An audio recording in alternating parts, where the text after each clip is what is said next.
Okay, welcome to the finals.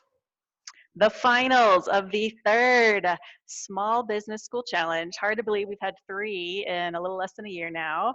So excited to see what you guys have come up with. So while we let everybody file in, we're gonna have a few minutes here just to get to know everyone, hear what's going on in your world, hear about how the last couple days have been. So you guys should know the drill by now. We've got a chat box for you. And even though it's late on a Saturday, I'm going to ask you guys to stay engaged with us throughout the presentation, give us some feedback, cheer on the presenters and your schools and all of those beautiful things today. So first and foremost, share what school you're representing or share what business you're representing. And tell us about your semifinal. How was it? What were you most impressed by from the school final rounds? Let's start there. Tell us what school you were representing and what was most impressive from the semifinal rounds in the chat box. Curious to hear from the MBA perspective, super curious to hear from the business owner perspective as well for the business owners that are joining us today.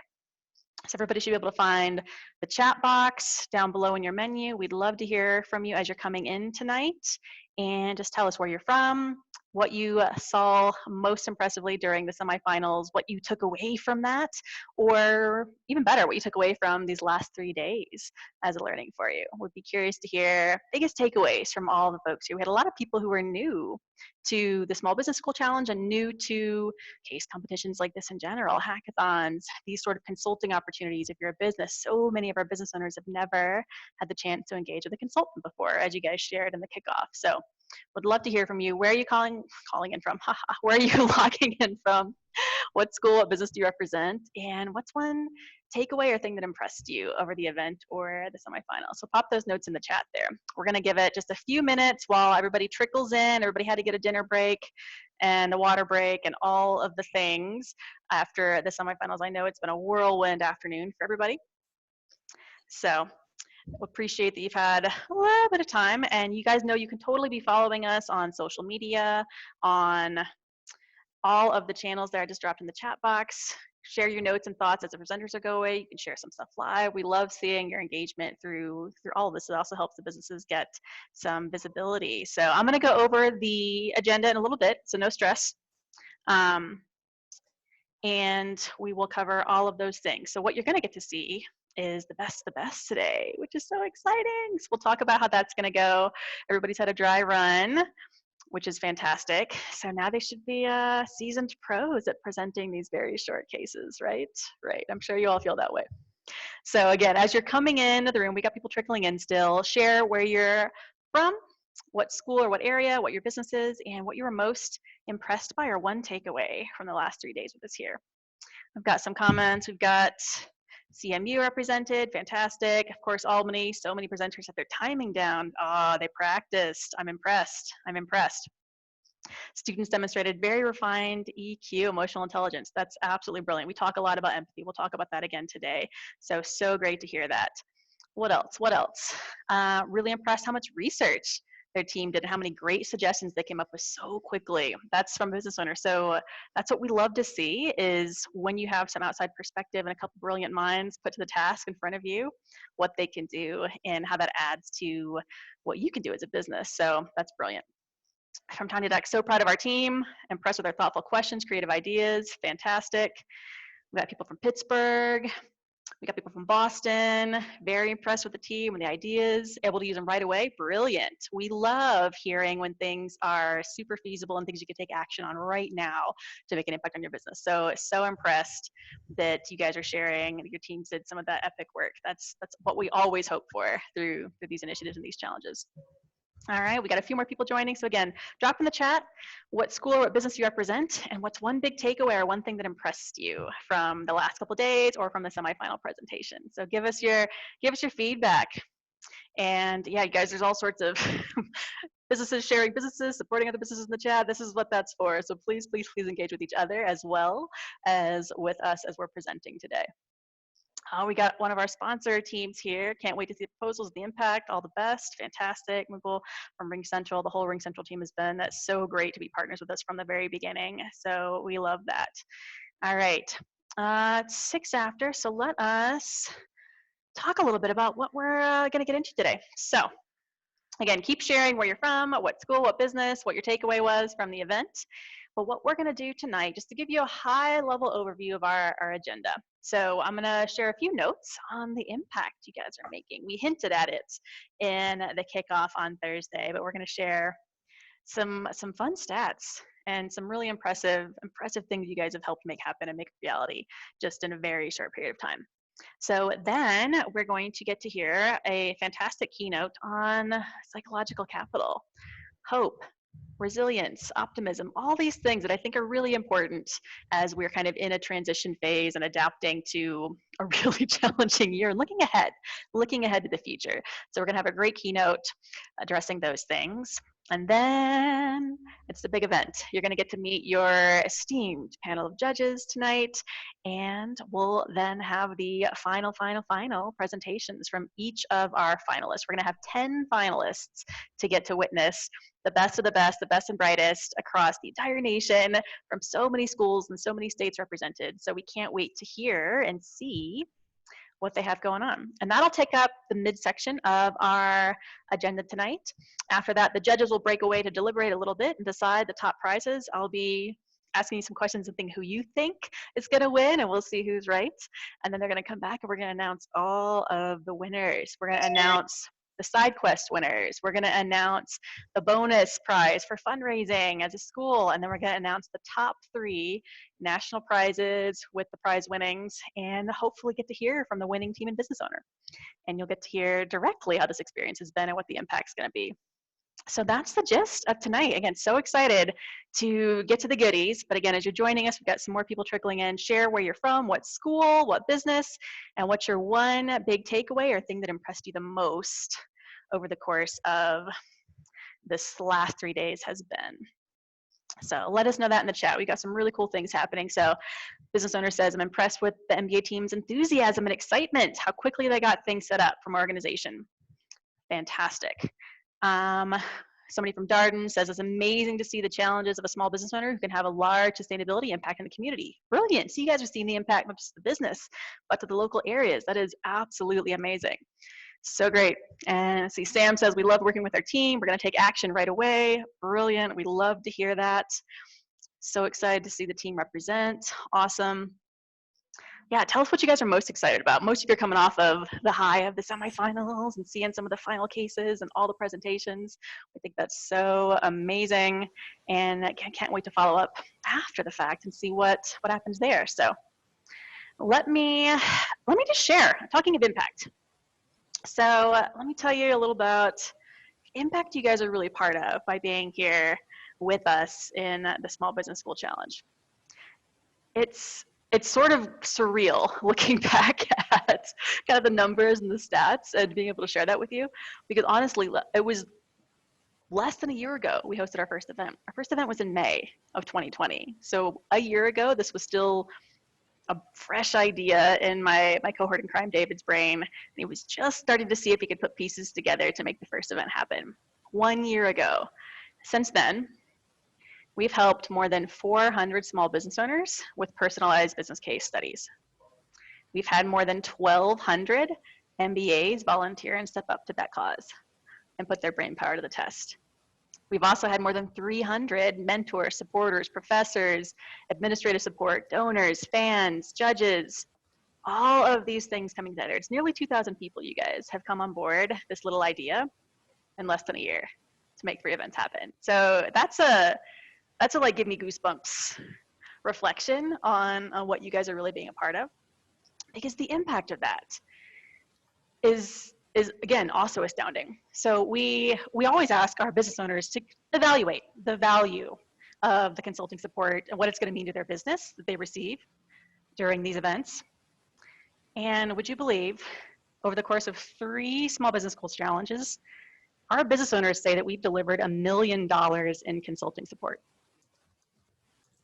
In terms of that's the effect it's going to have on their business of the advice, ideas, support, and plans and strategies you guys are creating for them. $1 million to help small businesses grow.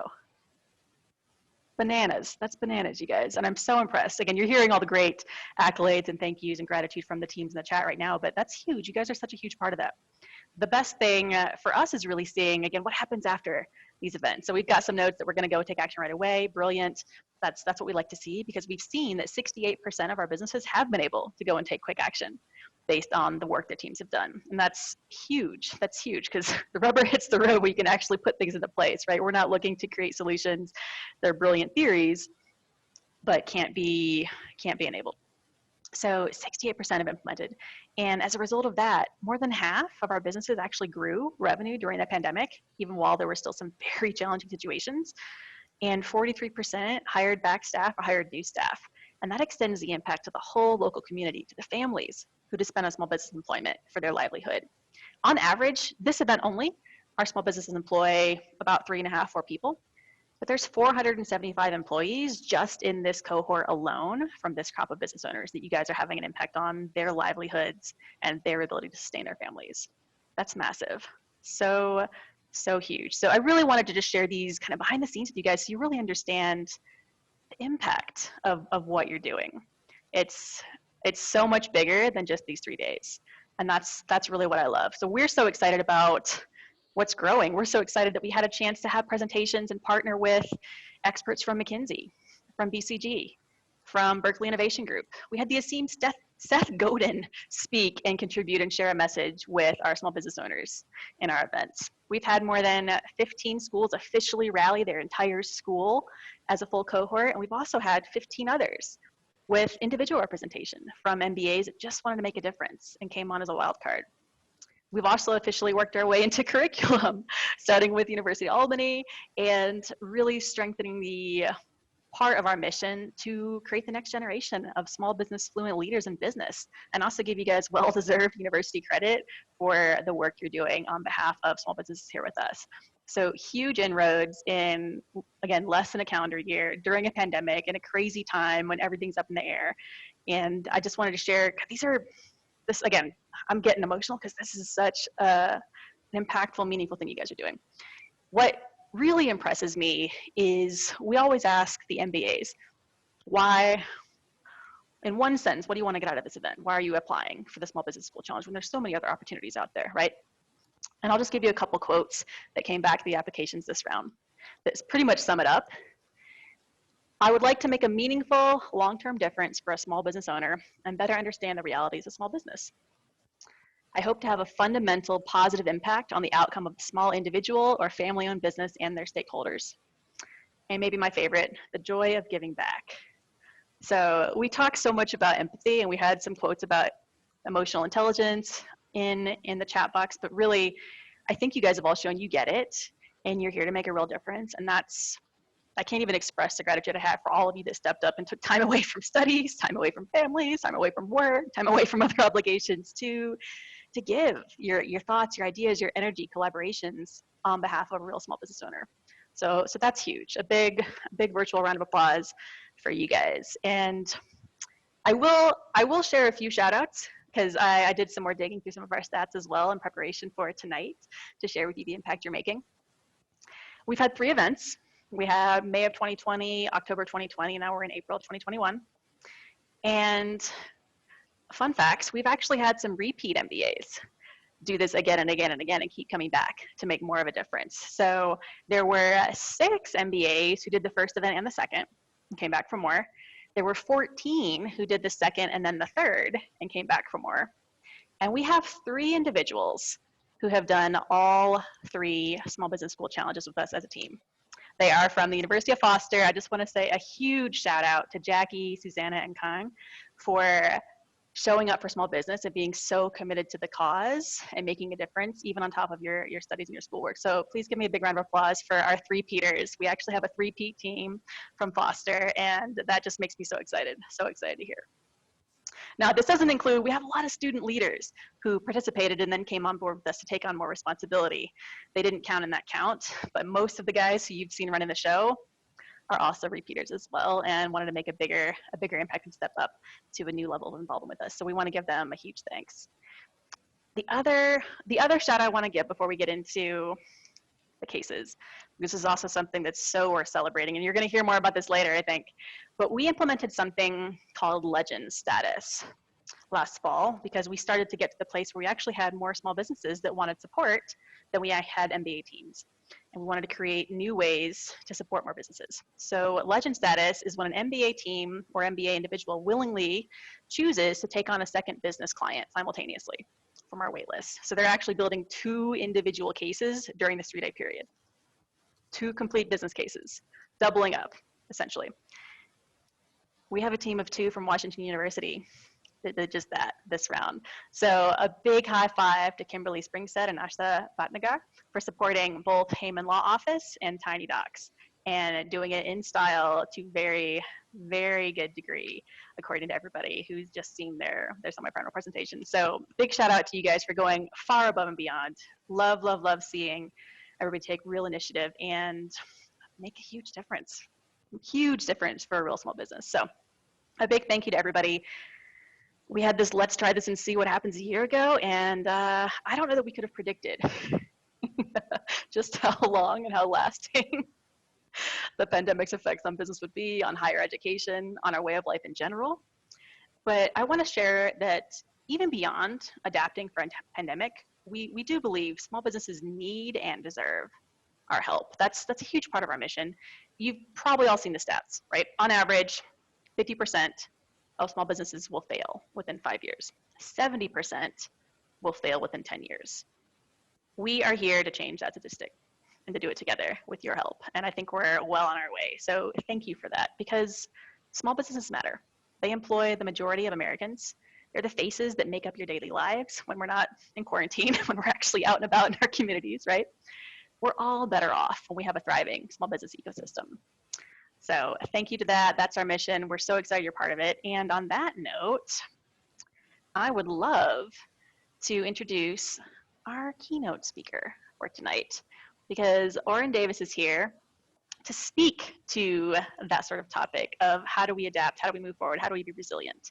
So Oren, he's the principal investigator of the Quality of Life Laboratory, and he consults with companies from startups to multinationals on hiring strategies, culture, innovation, diversity, equity, inclusion, and employee well-being. He coaches people on all levels on building self-knowledge and developing personal growth trajectories. So Dr. Davis also serves as a professor of creativity and innovation, entrepreneurship, business, and psychology at SUNY Buffalo State College. And he serves as a mentor and board member for multiple startups in the ed tech, wellness, and HR tech sectors. After serving in the C-suite of multiple startups and being an early stage employee in others, he now serves as a startup advisor who helps early stage companies enhance their value proposition, pitches, culture, and human capital. So we're so excited to hear what he has to share about psychological capital, resilience, hope, optimism, and all the things we're going to need as we look forward to the year ahead. Oren, welcome. Thank you, and thank you for having me. So when we think about getting a capital investment, I mean, if I tell you think about getting an investment of capital, probably the first thing that you're thinking about is financial capital. But if you step back and think about it, there are a whole bunch of other types of capital that we need both in business and in life. One of the most obvious, since it was mentioned as an area I work in, human capital, right? We do need the people that work with us, that work for us, but probably also a very interesting thing you probably hear at a business school for many of you is probably why you go to business school. You know what they say. It's not what you know, it's who you know. So for all of you who are in business school, you're making a lot of fantastic relationships with people, getting to know alumni, getting to know your fellow classmates, getting to know the faculty, and that's the social capital. But I want to introduce you to a fourth kind of capital. Of course, there are many others, but I want to introduce you to psychological capital. And what we mean by this is basically what I like to call and what has been named as the hero cocktail, H-E-R-O, hope, efficacy, resilience, optimism. These are the 4 major components of psychological capital. Hope is persevering toward goals and, when necessary, redirecting paths to goals in order to succeed. Efficacy, that's the E in hero, having the confidence to take on and put in the necessary effort to succeed at challenging tasks.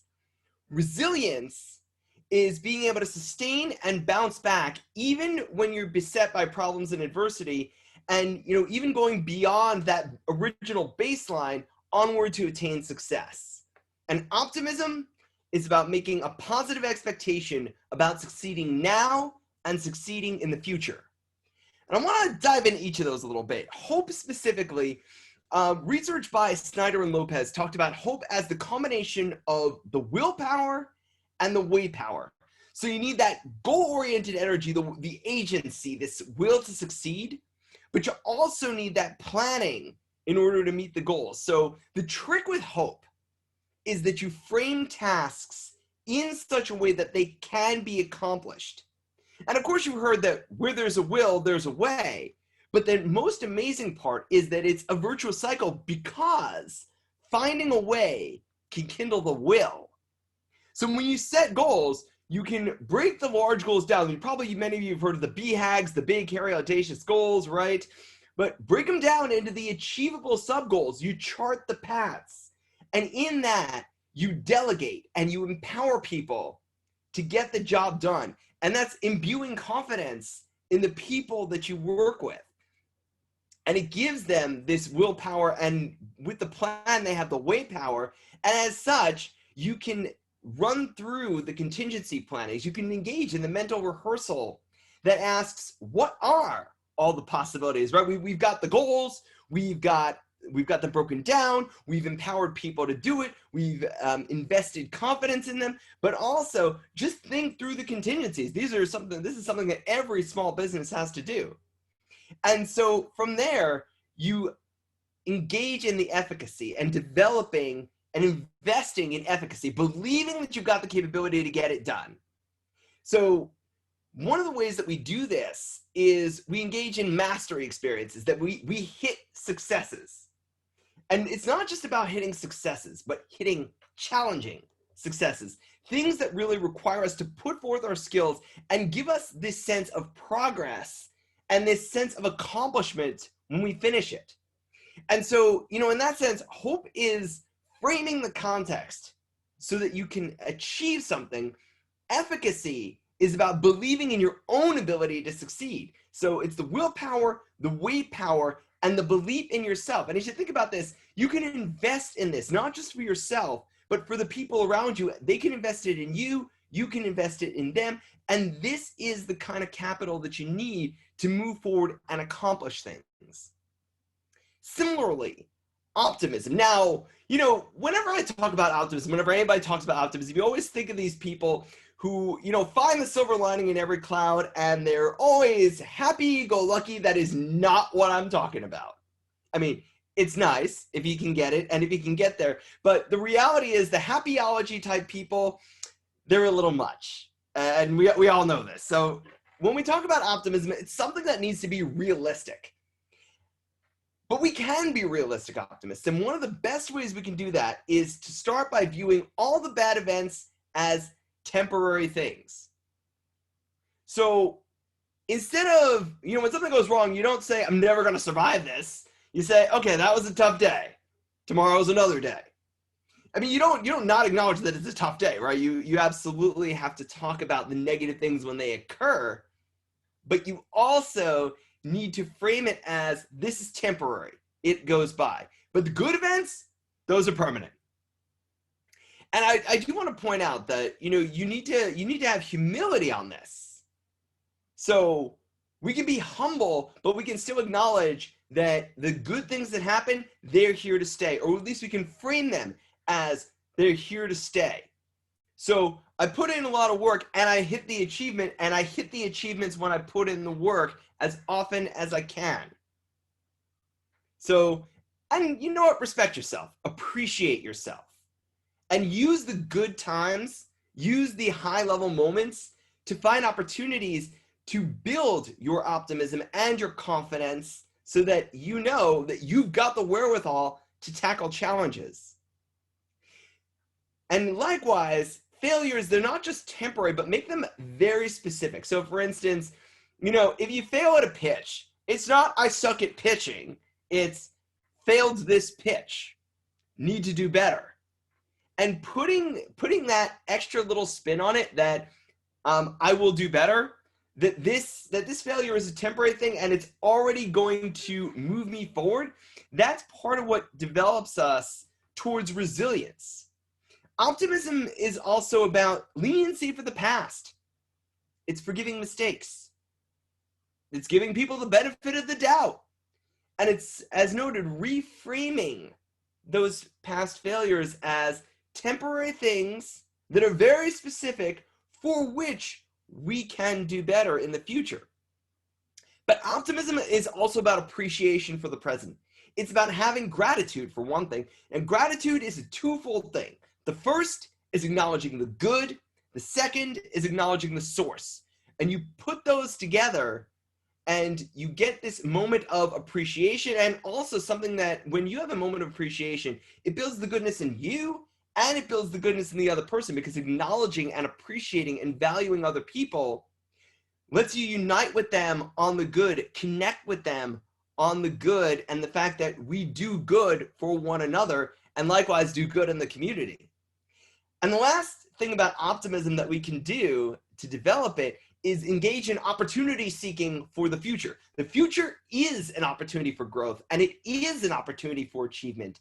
And we can get there despite the setbacks, because the setbacks are temporary and they're very specific things, and they highlight where we can do and be better. And thus we get to resilience, rebounding from that adversity, the conflict, the failure. And the thing is, we can train this. It starts with the belief that we can bounce back and find meaning. And that's the trick. When we fail, we find meaning in the failure. The failure is a teacher. The failure is an experience. And sometimes all we can say is the failure is part of the legend. And by doing that, we instantiate a means for progress, a view towards actually making progress, even in the moments when we failed. Failure is part of the progress process.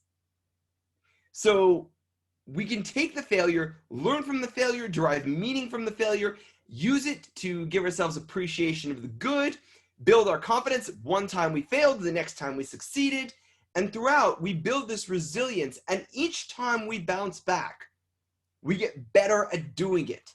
I remember talking with a very senior entrepreneur in Singapore, and she said, you know, after enough failures in business, it just comes down to, yep, here we go again. Whereas I was mentioning to her that I had only been in, you know, the startup world for about 7 or so years. And so, you know, when failures came, I was like, oh my God, you know, here we go again. She said, don't worry. When you get to my level, it's just, okay, one more time. So, and that's the good news. You build the muscles on resilience and you're able to do increasingly better every time.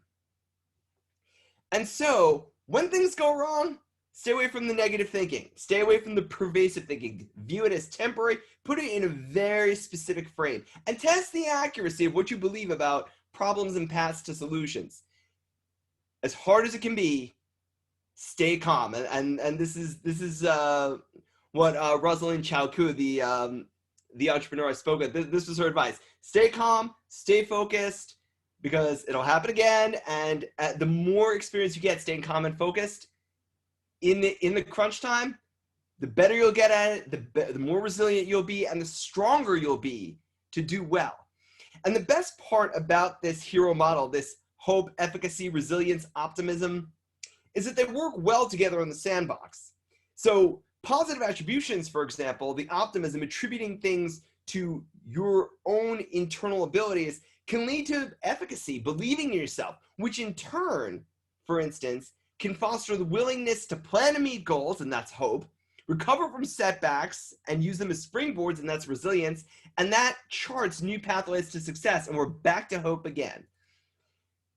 So think about how you could promote psychological capital within your company, how you could promote psychological capital within your community. And for yourself and within your company, ask yourself, in which forms of the hope, efficacy, resilience, optimism, how are you rich in those?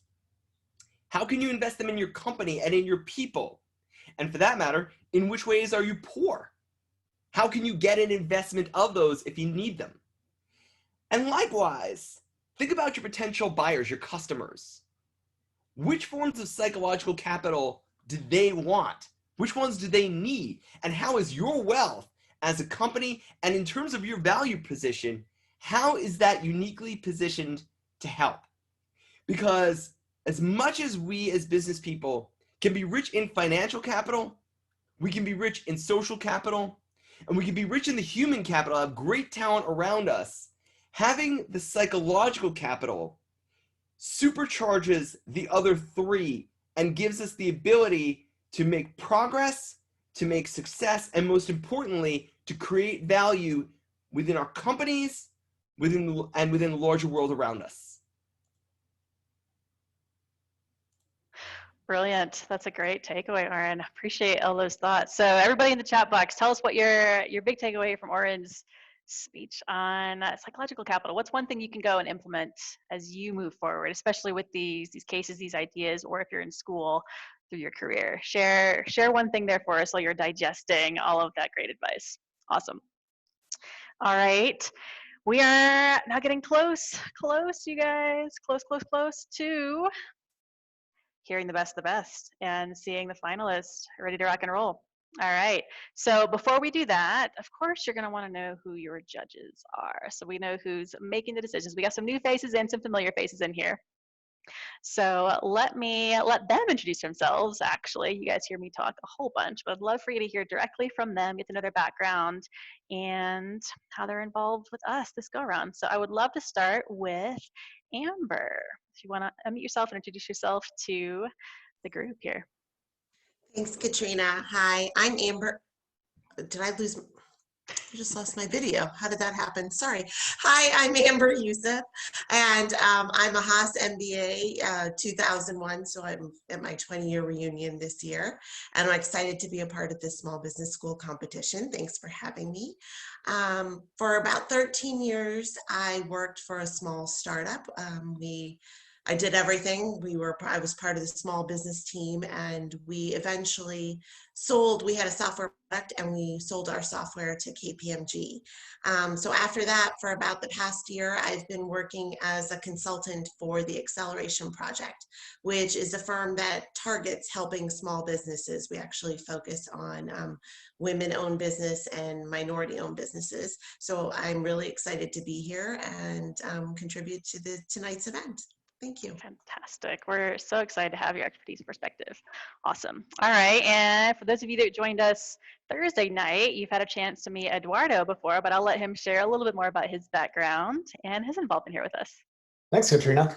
Yeah, Eduardo Patel. And so I'm the VP Marketing. I try to drive our small business here at RingCentral. We're a company that provides unified communications, which means your video, your messaging, your phone, all together in one place. I'm an MBA from the other side of the Bay from many years ago over at Stanford, but no preferences here within the contest. Second year being a judge. Loved this event last time, which is one of the reasons RingCentral is a sponsor again, and looking forward to hearing the great ideas. We're so excited to have you back. And again, we love repeaters that are bought into what we're doing. So having RingCentral and having you here is a huge win for us as well. All right, and you just heard from Oren, but I'll let him share just a few words for himself that I didn't cover about what he's excited about coming in and judging and the perspective he's bringing to that note. So thank you, Katrina. So, I mean, you've heard my background, but one of the things that is exciting to me about these startup events is always being able to admire the amazing talent that we see, coming up. You all are the future of business, and particularly of small business, and getting to see this all, it's always very exciting. And for all these teams, just making it this far in a competition is always an accomplishment. And win, lose, or draw, you've pulled off some serious badassery in a very short amount of time. So just for that alone, it's fun to be sitting on the judges panel and like getting to appreciate everything that's there. So thank you all for being awesome on this. Couldn't agree more. I love it. And last but most definitely not least, those of you that are repeaters with us will hopefully recognize my cohort in crime, the actual idea generator behind this crazy concept, David Corfield. Wonderful. Thanks, Katrina. And hi, everyone. It's so great to be here tonight. And as Katrina said, I co-founded this what was a crazy idea just over a year ago with Katrina and with the amazing support of Ring Central. And now I'm still in the fortunate position of chairing the board, which means I don't get to be as hands-on as I once was, but means that this final event for me is all the more special. Now in my day job, I'm a consultant with McKinsey & Company. So I hope some of you enjoyed the presentation with Alex on Thursday, who's a very good friend of mine and is just a general amazing human. And at McKinsey, I do a lot of work and research on diversity and inclusion. And so the reach that we've been able to have through this event, and some of the stats that Katrina shared earlier, is so incredible to me. I mean, our research has shown over and over again that wealth creation is one of the most important drivers of tackling inequality of so many different forms. And that's exactly what we're here for. And that's exactly what small business ownership is all about. So I really want to thank everyone who's taking part, because you're not just having an impact on the small business owners that you're helping, and a huge impact, but you're really having an impact on society at large. And I think the kind of world that we all want to see in the future. So huge thank you to the team for putting this on this year, and for all of you for taking part. But I want to give a special thanks as well to anyone who has donated or shared our donation campaign, because that's really what it means. We're going to be able to continue to have this impact and grow this impact, hopefully for many, many years to come. So with that, I hope to see that impact on direct display this evening. Look forward to it. I am quite certain we will. All right, so that means it's time. It's time to shift gears and let these teams show us the fruits of their labors over these last few days. So we shared the order of events, but we're going to have Team 2.2 Fusion Dolls kick us off. Ready when you guys are. Great. Can you see that okay? Yep, good, go. Meet Widling Piram, the founder of Fusion Dolls, a Boston area company creating diverse and ethically correct toy dolls. Since she was a child, Widling has given into fad and lost sight of who she is. Today, she's changing that, not just for herself, but for girls and women everywhere. Dolls make a powerful impression on young women and their confidence. Widling founded the company in 2019 with a mission to create dolls for children of color so they can embrace their heritage and be proud from childhood so they grow up to become bright and empowered young women. Fusion Dolls survived the pandemic. Now Widling faces a new problem: how to grow her market while limited to the resources of a solopreneur. The US doll market is a $3.6 billion industry. With a solid strategy, Fusion Dolls should be able to tap into 12 million of that. A demonstrated success factor for Fusion Dolls is getting dolls in children's hands.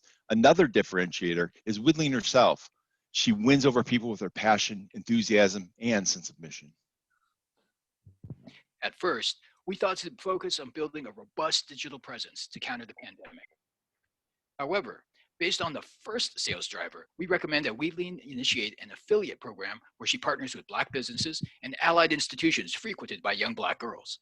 Kits sent to potential affiliates would contain a sample doll, printed display, accessories such as combs, and a clear QR code linked to that given affiliate. To facilitate the development of the affiliate network, we would place Widling front and center with influencers, podcasts, and local television so that customers can hear her voice, see her face, and feel her passion. As a second strategy, we recommend the licensing of Kiosk Franchises. Not only does this get Fusion Dolls in front of more customers, the franchising concept will help build more minority-owned businesses, furthering Widling's mission. The franchise provides a proven model with a low barrier to entry and is visible and scalable. With a combined strategy of the affiliate and franchise programs, we project steady growth for the business to roughly 800 affiliate locations and 75 franchise locations by year 5. We project this would yield an estimated 2.3 million in revenues. So regarding measurement, we recommend keeping an eye on the % store growth and revenue per store for both the affiliate and kiosk franchise programs. It's also important to keep an eye on the cash flow metrics for the core business. So regarding next steps, first we recommend initiating affiliate market testing. Our client already has 3 hair salons in mind to begin that testing. Second, we recommend market testing the franchise concept by converting an existing kiosk to a franchise location. And lastly, we recommend initiating marketing and the PR campaign through partnering with social influencers and running targeted ads. Thank you so much for your time, and we'd be happy to take your questions.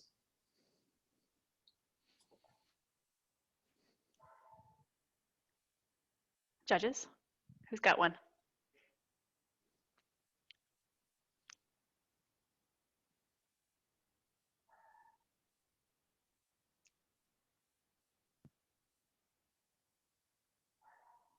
Going once, going twice. They're awestruck. All right. Thank you so much, Fusion Dolls. That was a great presentation, Team 2.2. We'll let the judges finish their scoring, and next up will be 7.2, which is West by East. So I'll wait for those to give me a thumbs up when they've got their scoring sorted, and then we'll move right along.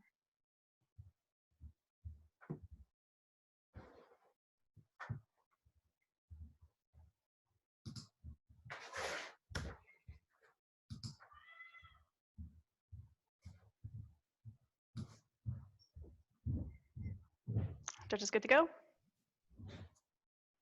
All right, take it away, Team 7.2. Hi, everyone. My name is Kelly, and I'm accompanied by my team members, Stephanie and Sam. We are here today on behalf of West by East.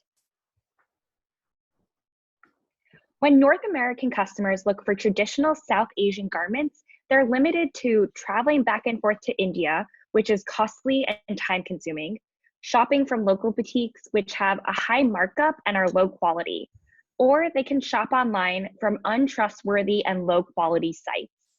This is where West by East comes in. West by East is a digital clothing brand that specializes in crafting South Asian garments for any occasion. They work with clients through their virtual platform to create the custom and unique garment of their clients' dreams that help them save time, energy, and money. The current workflow for the company is resource intensive.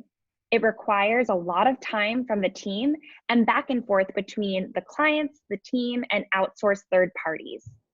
Our goal is to enhance and optimize the onboarding process for West by East to reach or surpass their goal of breaking even by 2022. Hi, everyone. So as Kelly mentioned, West by East has committed to some pretty strong growth targets through the end of 2022. But in order to enable this growth, there is additional technology investment in the form of an AI chatbot and a 3D design tool that are needed to support 2 distinct customer journeys, which I will explain on the next slide. These tools will enable West by East to achieve their customer growth targets by not only increasing their customer conversion, bringing more customers through the door, but doing so in a way that decreases the manual touch points in the customer onboarding process along the way, saving up to over 240 hours per year in just the initial consultation process. So in speaking to one of our founders, Tanya, and in conducting additional customer research, we identified 2 distinct customer journeys for West by East that can be enabled with technology investments, as we mentioned. So the first path is our informed buyer. This is someone who has a really strong point of view on what they want their garment to look like, what colors they want to incorporate, and what fabrics they might want to use. For someone like them, we're going to direct them to a 3D design tool like Terra Nova that can be integrated into West by East technology so that they can convey their vision into a design to communicate to the West by East team that they can then convert into a real life product. The second type of buyer is what we call the guided buyer. This is someone who needs a bit more guidance through the form of a quiz or something of those sorts to be able to really pull out of them what exactly they want in the garment that they're creating. This person can then be supported by a live AI chatbot that can help answer questions and provide guidance along the way. And then the 2 flows converge when it actually comes to creating a design and the final product. So obviously implementing technology does not always come easy. There is a cost and there are considerations to put into play. So I'm not going to spend a ton of detail on this slide, but just wanted to highlight that we've seen the impact and the cost analysis and think that these are definitely, for the cost that they have, worth implementing for the team. And then in conclusion, we think that implementing these two technologies will really help the West by East team increase their customer conversion and decrease manual onboarding hours it takes to get there. Thanks, you guys. Question from the judges?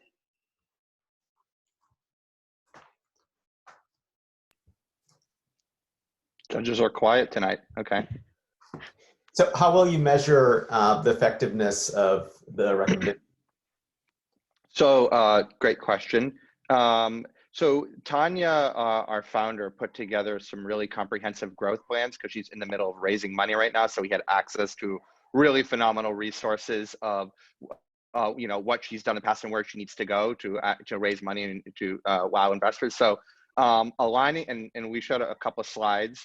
We're really measuring performance by hitting these targets. By the end of 2022, she needs to hit just about 9x customer growth of what she has now. And she's really looking to save time. So we don't think she can hit that 9x growth without saving the time. And the 240 hours represents the amount of customers she needs and how much time she'll save per customer to reach that goal. So, really measuring to how aligned we are with her growth projections that she's already spent a lot of time putting together. Thank you. Thank you, guys. All Yeah, right. thank you. Well, the judges finished their scoring. Next up will be team 4.12, Son of Egg. So get situated, and we'll give the judges another couple seconds here. Give me a thumbs up when we're ready. Excuse me? Sorry, I'm just having a little trouble. It's saying that I'm not allowed to start my video because the host has stopped it. Yeah, same with me. I'm team 12. Huh, I'm also team 12.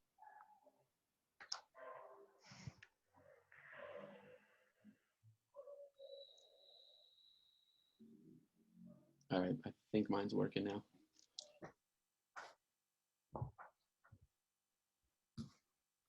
Still struggling with mine here.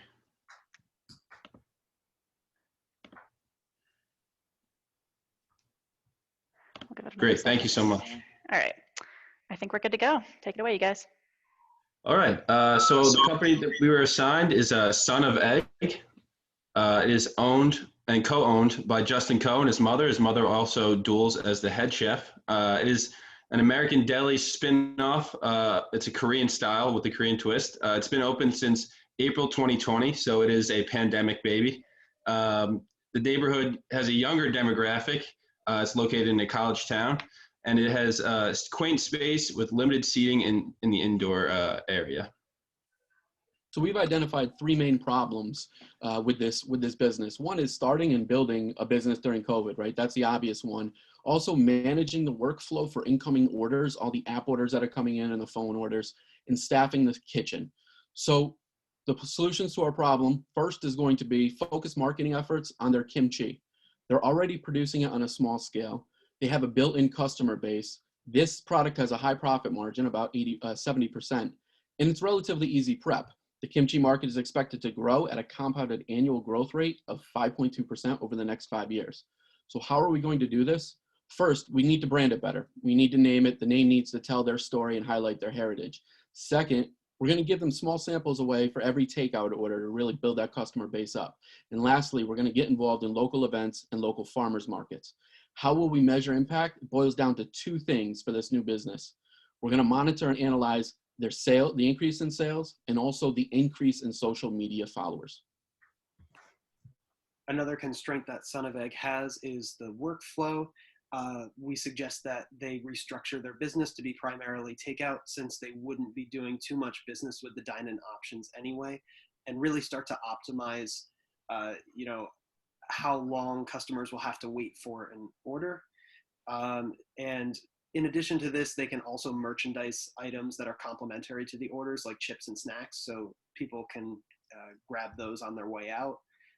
The measurement that we would have for impact would be decreased wait time. They could use the square point of sale to determine the time between when the order was placed and when it was fulfilled. The third problem we identified is that the restaurant is very short-staffed. They're having trouble finding employees during the pandemic. People don't want to come off unemployment. They're just having a hard time in general being a new business. So our solution would be to cross-train these employees and that are front of house. So we've mentioned that we're going to shift from more takeout and restrict the indoor to about 0. And we can also reach out to culinary students in the area that are graduating and looking for jobs in kitchens. And to implement this, we can train people using simple recipes like the kimchi prep. And we could also monitor and evaluate the progress of these employees going forward. Some risks are the startup cost associated with the kimchi, the local competition in the area. There's a potential loss from the dine-in options, which were limited to begin with, and there's added labor costs. The goals to achieve is to grow the customer base on the social media following on Instagram, Twitter, and he's also considering a podcast. We're looking to increase ticket size from about $15 to $20. We're trying to increase that from like $5 to $10 more and improve order workflow to be more efficient process that leads to reduced wait time. Thank you. Judges, questions for Son of Egg? Yeah, I have one. Go ahead. Have any of you ever actually made kimchi before? Because you were saying that it is a simple recipe. Rest assured, it's not. When we were referencing, sorry, go ahead, Mike. Yeah, I mean, what we were saying was that there's a prep time to it. It's actually very manageable as far as there's a prep time to it, as far as the vegetables, as far as the sauce, putting it together and then letting it ferment from 48 hours to 2 weeks. So the prep of it takes a little bit of time, but then you can just set it and forget it for a while and move on. That's why it can be an added complementary thing that isn't going to impact his daily workflow with all the orders coming in. And they have Sundays really what off. You're saying is that it's a predictable workflow. Yeah, so with the kimchi, they have Sundays off. They're not open on Sundays. So Sundays they can go ahead and prep that kimchi and put it in 5-gallon buckets and kind of set it and forget it until next Sunday when they can, pack it into the jars and get it going. Got it. Okay. You might want to specify that a little bit more, because making kimchi, it's not just that it's time consuming, it's getting the balance of the ingredients right, getting the flavor right. Kimchi is a very complex thing, and especially for Koreans, it's really something significant. All right, thanks you guys. We're gonna table this and move on to the next team, but I appreciate all the feedback. We could talk about kimchi all day. But next up, we're gonna have team 5.5 ready to go, and that is gonna be Regal. I'm gonna let the judges have just a couple seconds here to finish their scores.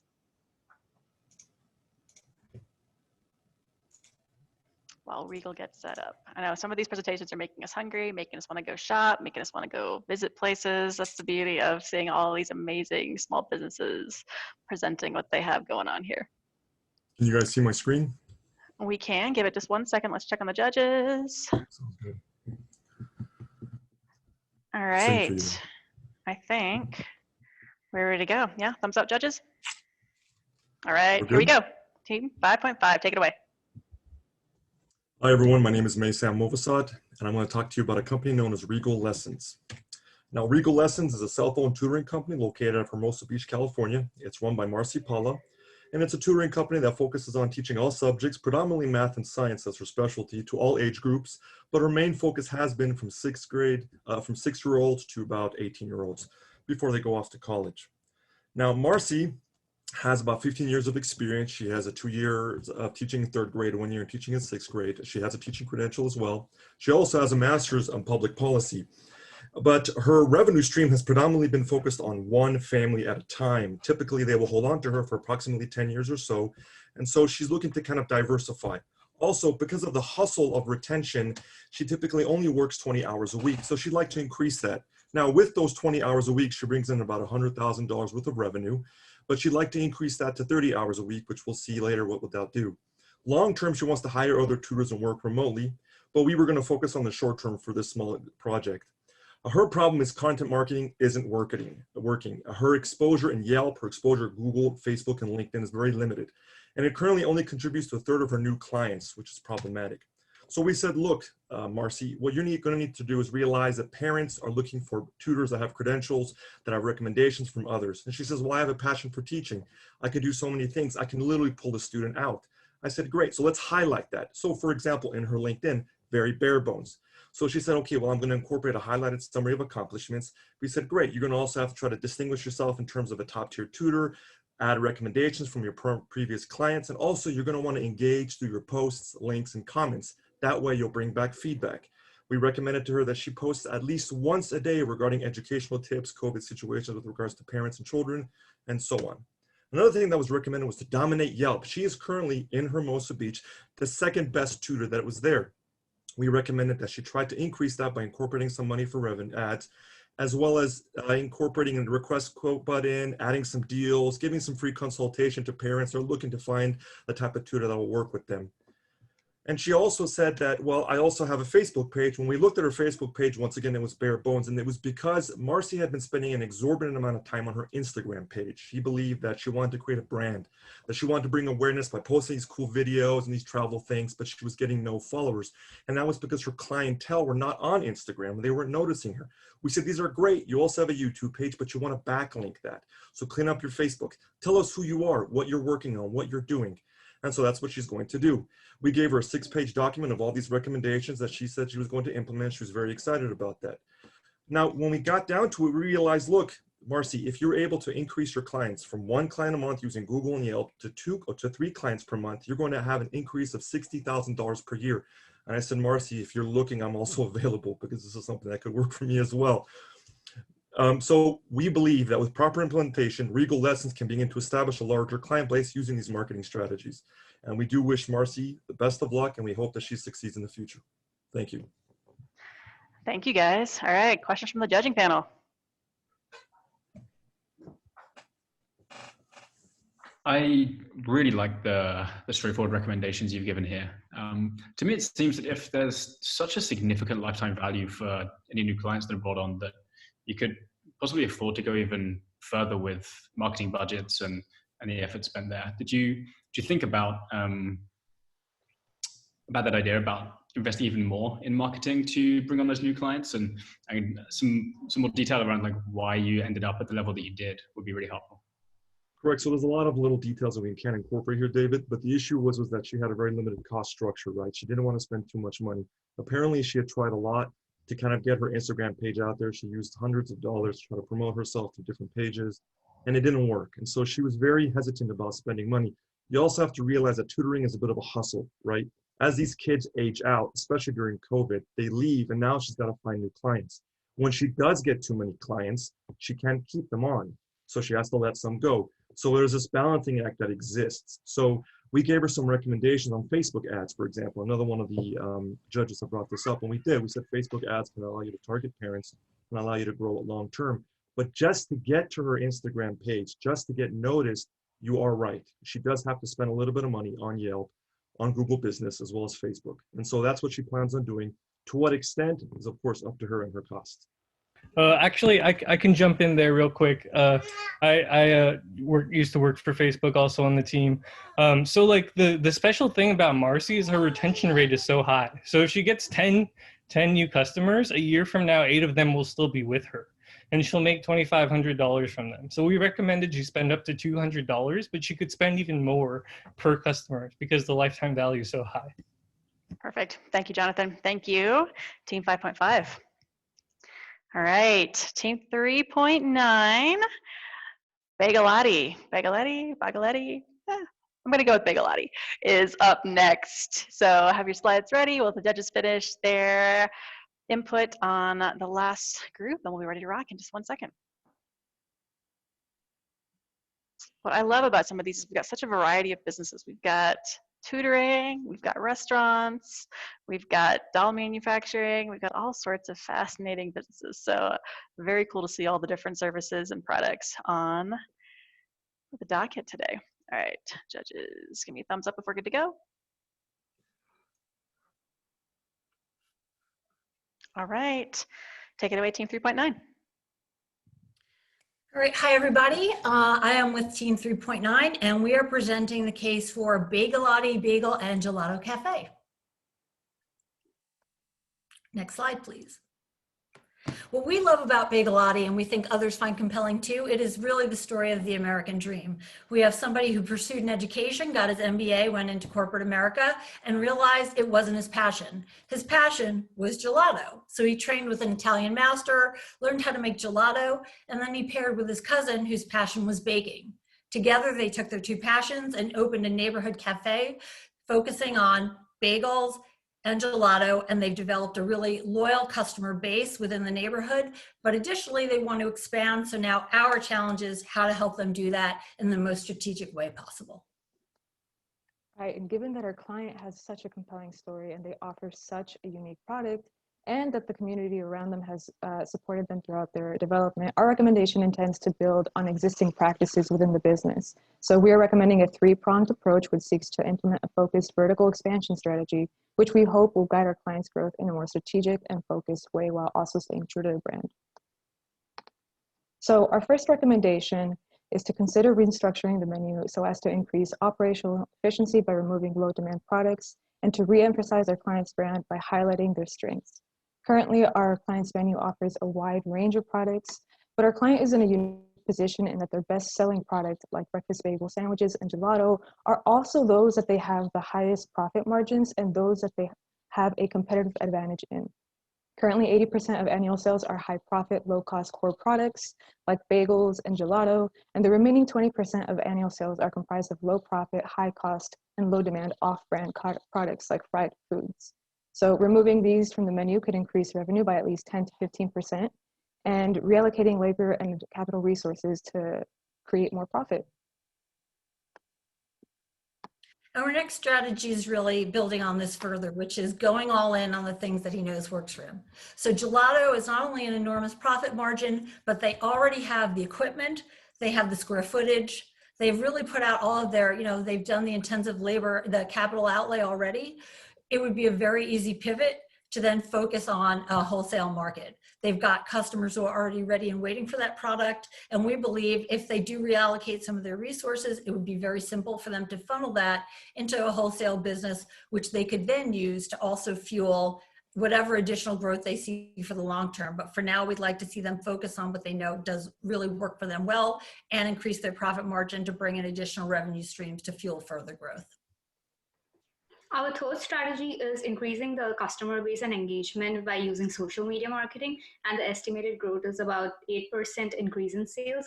So concluding on that, our client should build on what is already existing and expand on what he's already working on. Thank you. All right, judges, what do you have for Team 3.9? Hi, I have a question. Could you tell me a little bit about the facilities that they have right now? Because I would imagine that cooking bagels and producing gelato are two very different types of, I worked with an ice cream manufacturer once. So when you talk about expanding into the wholesale market, I wonder, do they have the facilities set up to scale up that way? And so how would you do that? Yeah, sure.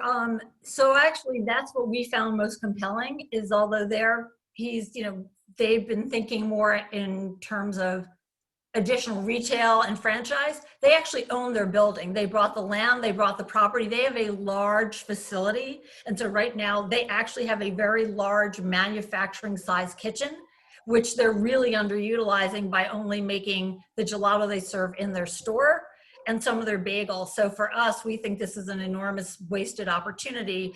They're certainly not getting the most out of the things they've already spent the most capital on. So that's where it seemed to us the most natural place for them to start seeking growth. Thank you.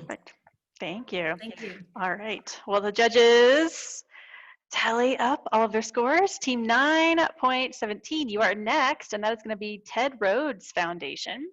So yeah, I think everybody here is having some cravings now for bagels and ice cream. We've got some kimchi and vegan food on the docket. Everybody's gonna wake up real hungry in the morning after seeing these amazing food businesses presented today and all the details.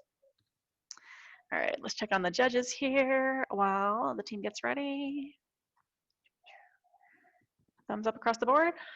All right, take it away, Team 917. Thanks, Katrina. Just anytime? Yes, please. Okay. We're Team 917, and we were tasked with evaluating and assisting the Ted Rhodes Foundation, commemorating the first Black golfer on the PGA Tour. The organization, which is led by his daughter and granddaughter, seeks to first preserve the legacy of Ted Rhodes, and then advance the efforts of young minority golfers to excel in the game of golf. The foundation advised us of two primary challenges: lack of fundraising development due to an inability to identify corporate sponsors in the pandemic, as well as a struggling marketing strategy. These struggles resulted in a greater than $6,000 loss in 2019 and a $1,500 loss in 2020. As a result, the donations made by the organization to local school golf teams had to come out of pocket. Our analysis of their balance sheet found that their overwhelming source of revenue is entry fees, and their costs are largely prize money and catering costs. In 2020, prize money comprised 67% of entry fees, and catering comprised more than 20% at almost $33 per golfer. We also found that they were generating almost no follow-on revenue from attendees the day of the event. We agree with their conclusion that their fundraising development is at issue, but we feel that their exorbitant per attendee costs and failure to maximize event revenue may be more quickly addressed. We also found that their organizational structure is problematic. As a two-person organization, they have very few volunteers, overworked leadership, and questions about longevity and continuity. We recommend that they maximize profitability of current events by subsidizing food and prize costs through local sports teams and local small businesses, particularly the restaurants and bars, all of which regularly work with nonprofit organizations. We also recommend they increase revenue by turning their present awards ceremony, which is a net loser, into a profitable and more enjoyable experience featuring games, a 50-50 raffle, and raffle items, all of which come at virtually no expense beyond legwork. We also feel that growing this event will increase attendee enjoyment and retention for future years.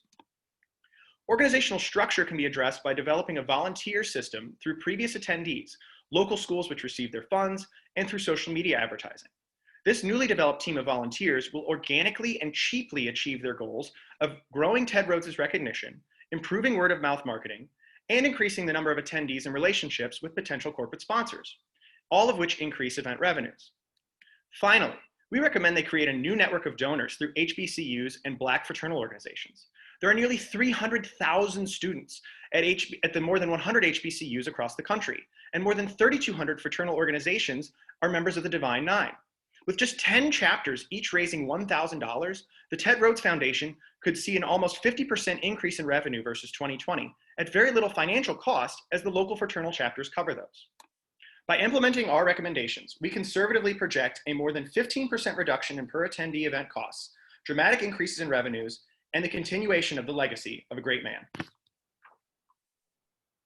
All right, judges, questions for this team?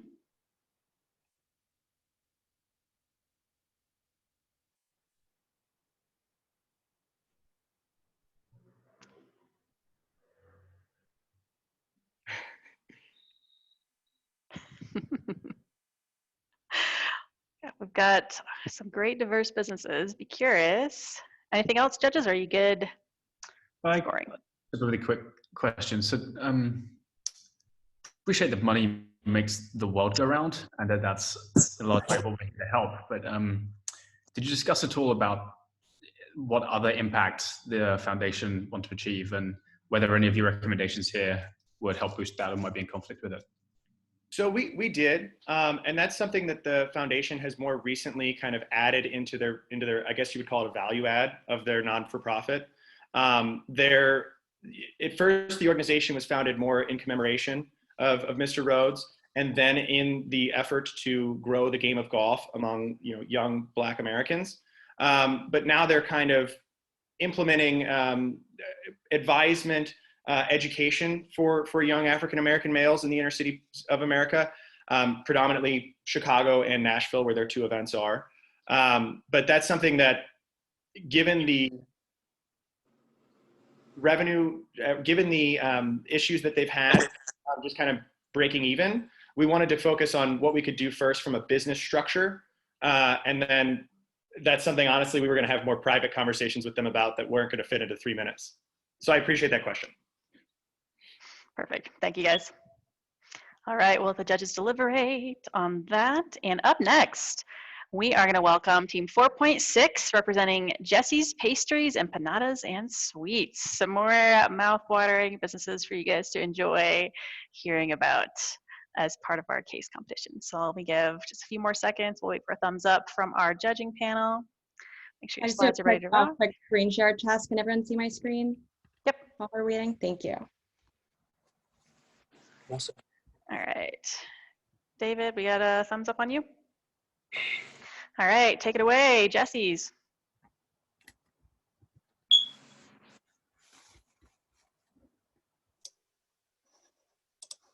John, are you on the line here?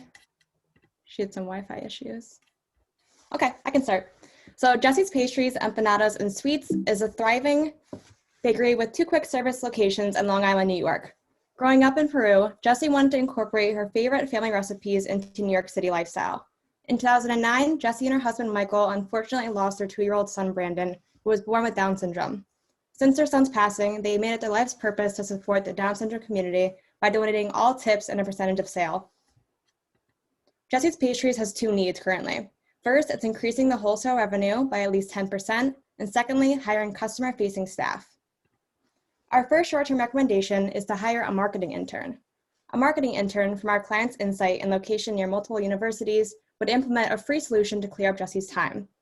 Additionally, adjusting the existing menu to hit client demand would incorporate the wholesale business into both the popular farmers market sales as well as the in-store counter sales. Examples of this include offering commission to the employees working the farmers market stand to encourage wholesale signups or wholesaling to other farm stands directly.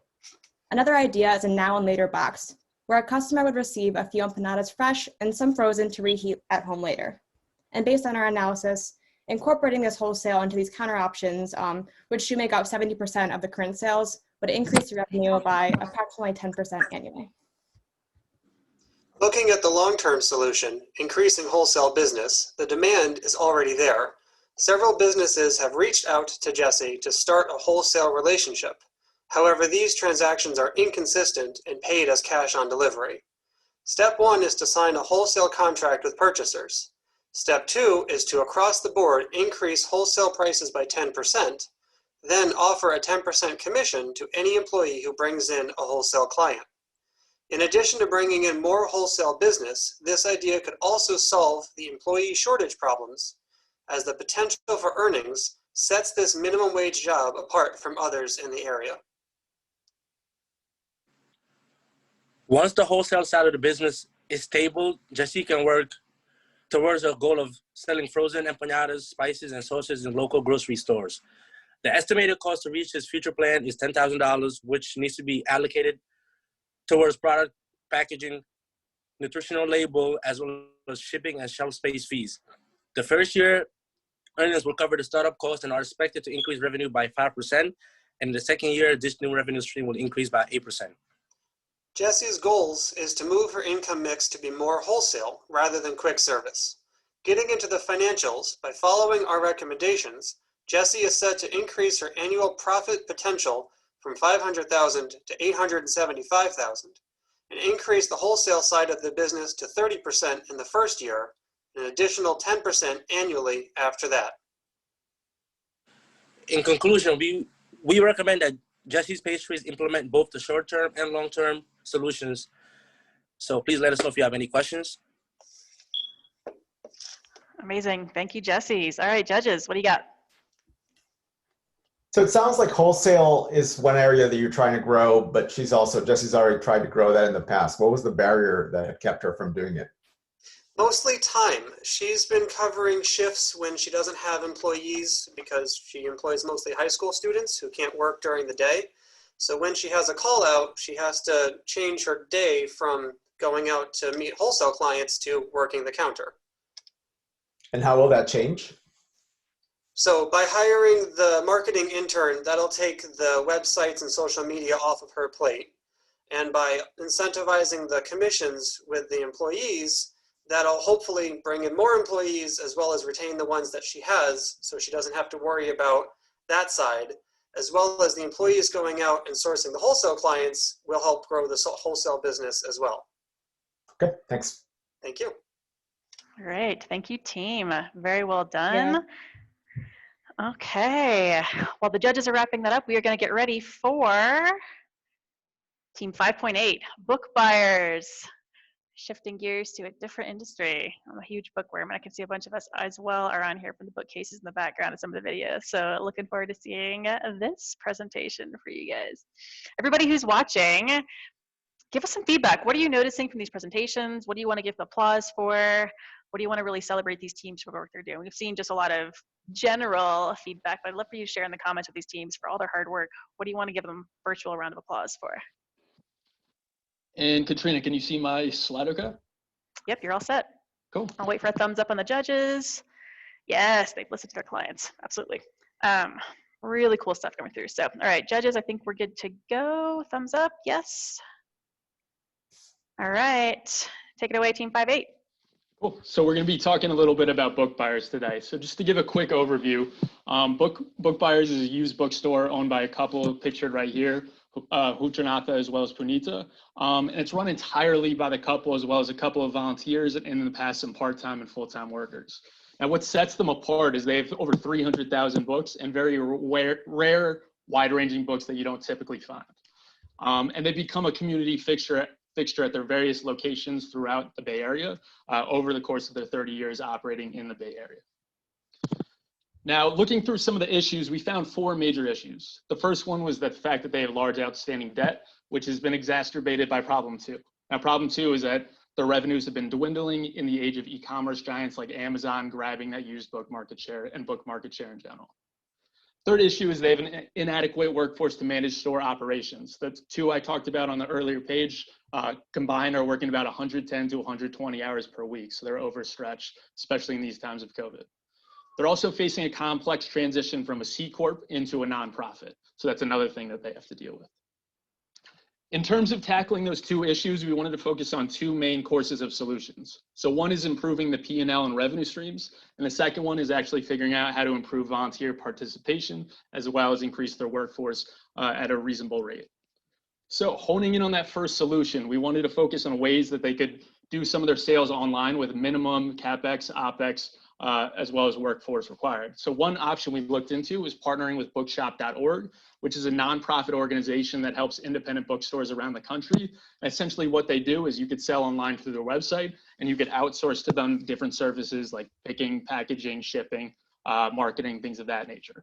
Second thing is looking at eBay auction store. So given that they have 300,000 books, we think it makes sense for them to downsize so that they could take up a smaller space and therefore not have to pay such a large amount of rent. So one of the things we looked at is setting up an auction store for rare and high value books.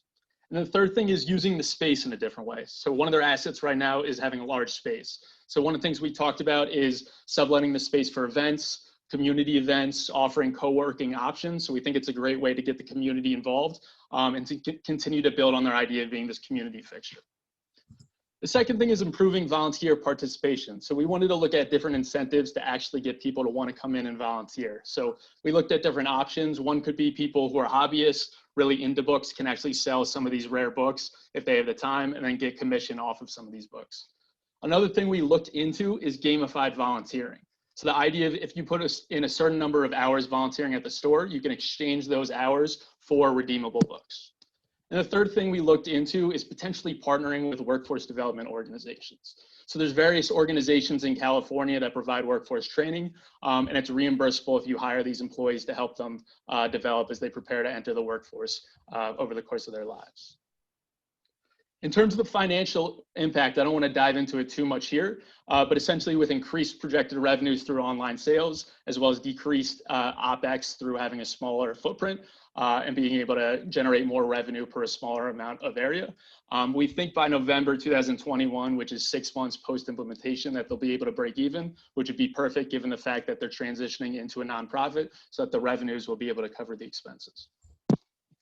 And then finally, in terms of risk assessment, we know creating additional revenue streams has a bit of a catch-22, right? It's gonna increase revenues, but also increase the workforce and OpEx required. And then improving volunteer participation obviously can be a little bit difficult to do in these challenging times of the COVID, as well as the fact that it could be hard to actually manage a large group of volunteers. And just to conclude, wanted to quickly run over. So issues in terms of poor P&L and not enough workforce. And we believe the solutions that we talked about will help with the revenue streams, as well as increase the workforce participation and make it easier on them. Thank you. Thank you, Team 5.8. Judges, what do you got for them? I'll go.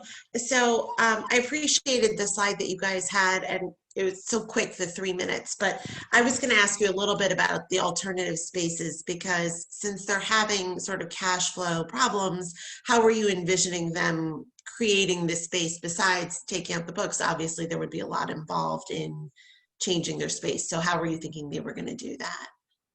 Varun, you want to take this one? Yeah, Sure, yeah. So we had a chat with Hutranath and he kind of described the layout. So they have like around 9,000 square feet of space. And he mentioned that he's already working himself on remodeling a lot of that space. Like they have a patio where they have a few tables. And then we have also factored in some costs to set up, study areas, working areas. So we've factored that into the financials. But the idea is really, so far they've done a few events, community-based events, but those have been very few and far apart. We want to kind of scale that up, kind of bring in more community events because they've already been a community champion. So it also aligns with their nonprofit mission. And then also create the subscription model, which is going to bring in recurring revenue as people start, coming in and returning to the store again. Thank you. Excellent. All right. Well done, team. Thank you so much. Okay. We're getting close, you guys. There's two more to go. So next up, we're going to hear from team 916 of Tiny Docs.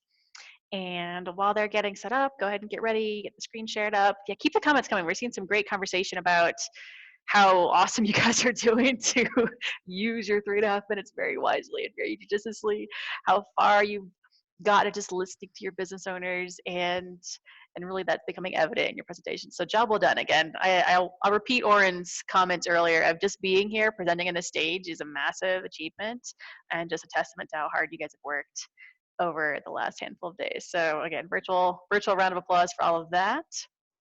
Let me check in with the judges here, see if we're ready.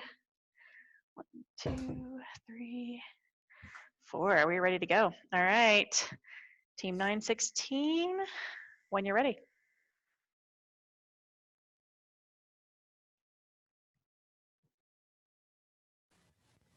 Katrina? Oh, here we go. Okay. I'm sorry, we're having some technical issues. We had to switch presenters at the last minute, so I just need. Well, we'll give you 5 more seconds, and then you'll be ready to go. Delightful. We're gonna have to share. Can you see just my PowerPoint? It's not in present mode. Okay, because I only have the single screen, I can't put it into present mode. Is there any way 8.2 could go before us so that I can find a dual monitor real quick? I think it's readable, so I think we're okay. Okay. All right, Ashley, are you here with me? We are unable to get her to join the panelist group. It All keeps right. telling us no. Why don't we hit pause, bud? We will. 8.2 says they're ready, so we're going to shift gears. And thank you, Kim, for bearing with us. I'll let you come off screen, sort some tech out for 5 minutes, and we'll bring you back on here in a minute. All right. And as virtual events happen, we get to be adaptable and flexible and all of the things. So thank you to Team 8.2 for being ready to rock and very flexible. So we'll let you guys take the stage next, and that is Team 8.2 is the scrappy elephant. How appropriate. All right. So Team 8.2, if you want to come on board, get your screen share up, make sure we can see and hear you. We'll let you guys go.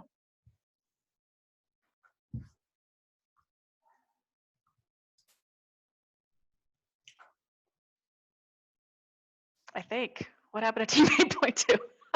Oh, no. Oh, it's a Saturday night in the virtual world of technology. All right, we're doing so good. We're so on a roll. All right, you're not able to share screen. Let's see.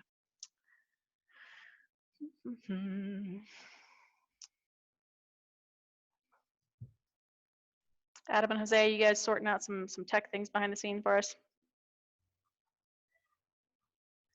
Well, while they work on that, I will just entertain you for a hot minute. Thanks for everybody who's sticking with us.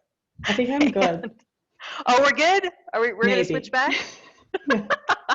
Team 5.8 broke the meeting app. That's the jokes running through. So you guys are trying to get a leg up on your competition. I see how this is going. We got some very competitive natures in here today. All right, so Kimberly, give it a try with the screen share. And if you and your teammate are ready to rock, we will circle back to team 117 or 116. 116. Hey, that looks more or less ready. I still don't have a teammate, but I will just forge ahead if that's okay. I would love for you to forge ahead in the spirit of the competition today, so thank you. Let me adjust. Oh my goodness. Actually, now it's Go, not showing Kim. for me. I'm so sorry. We can see it. I can't. I can see you guys.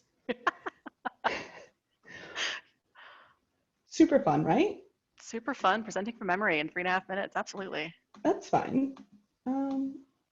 Okay.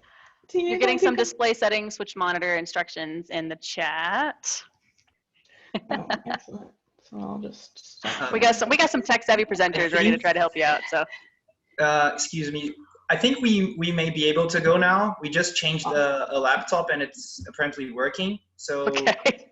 So if We're that's playing fine. games tonight, you guys. It's so flexible. Sorry All about right, that. Kim, you're off the hook. 8.2 is back up. Let's go, Scrappy Elephant. Let's go. Yep. Sure.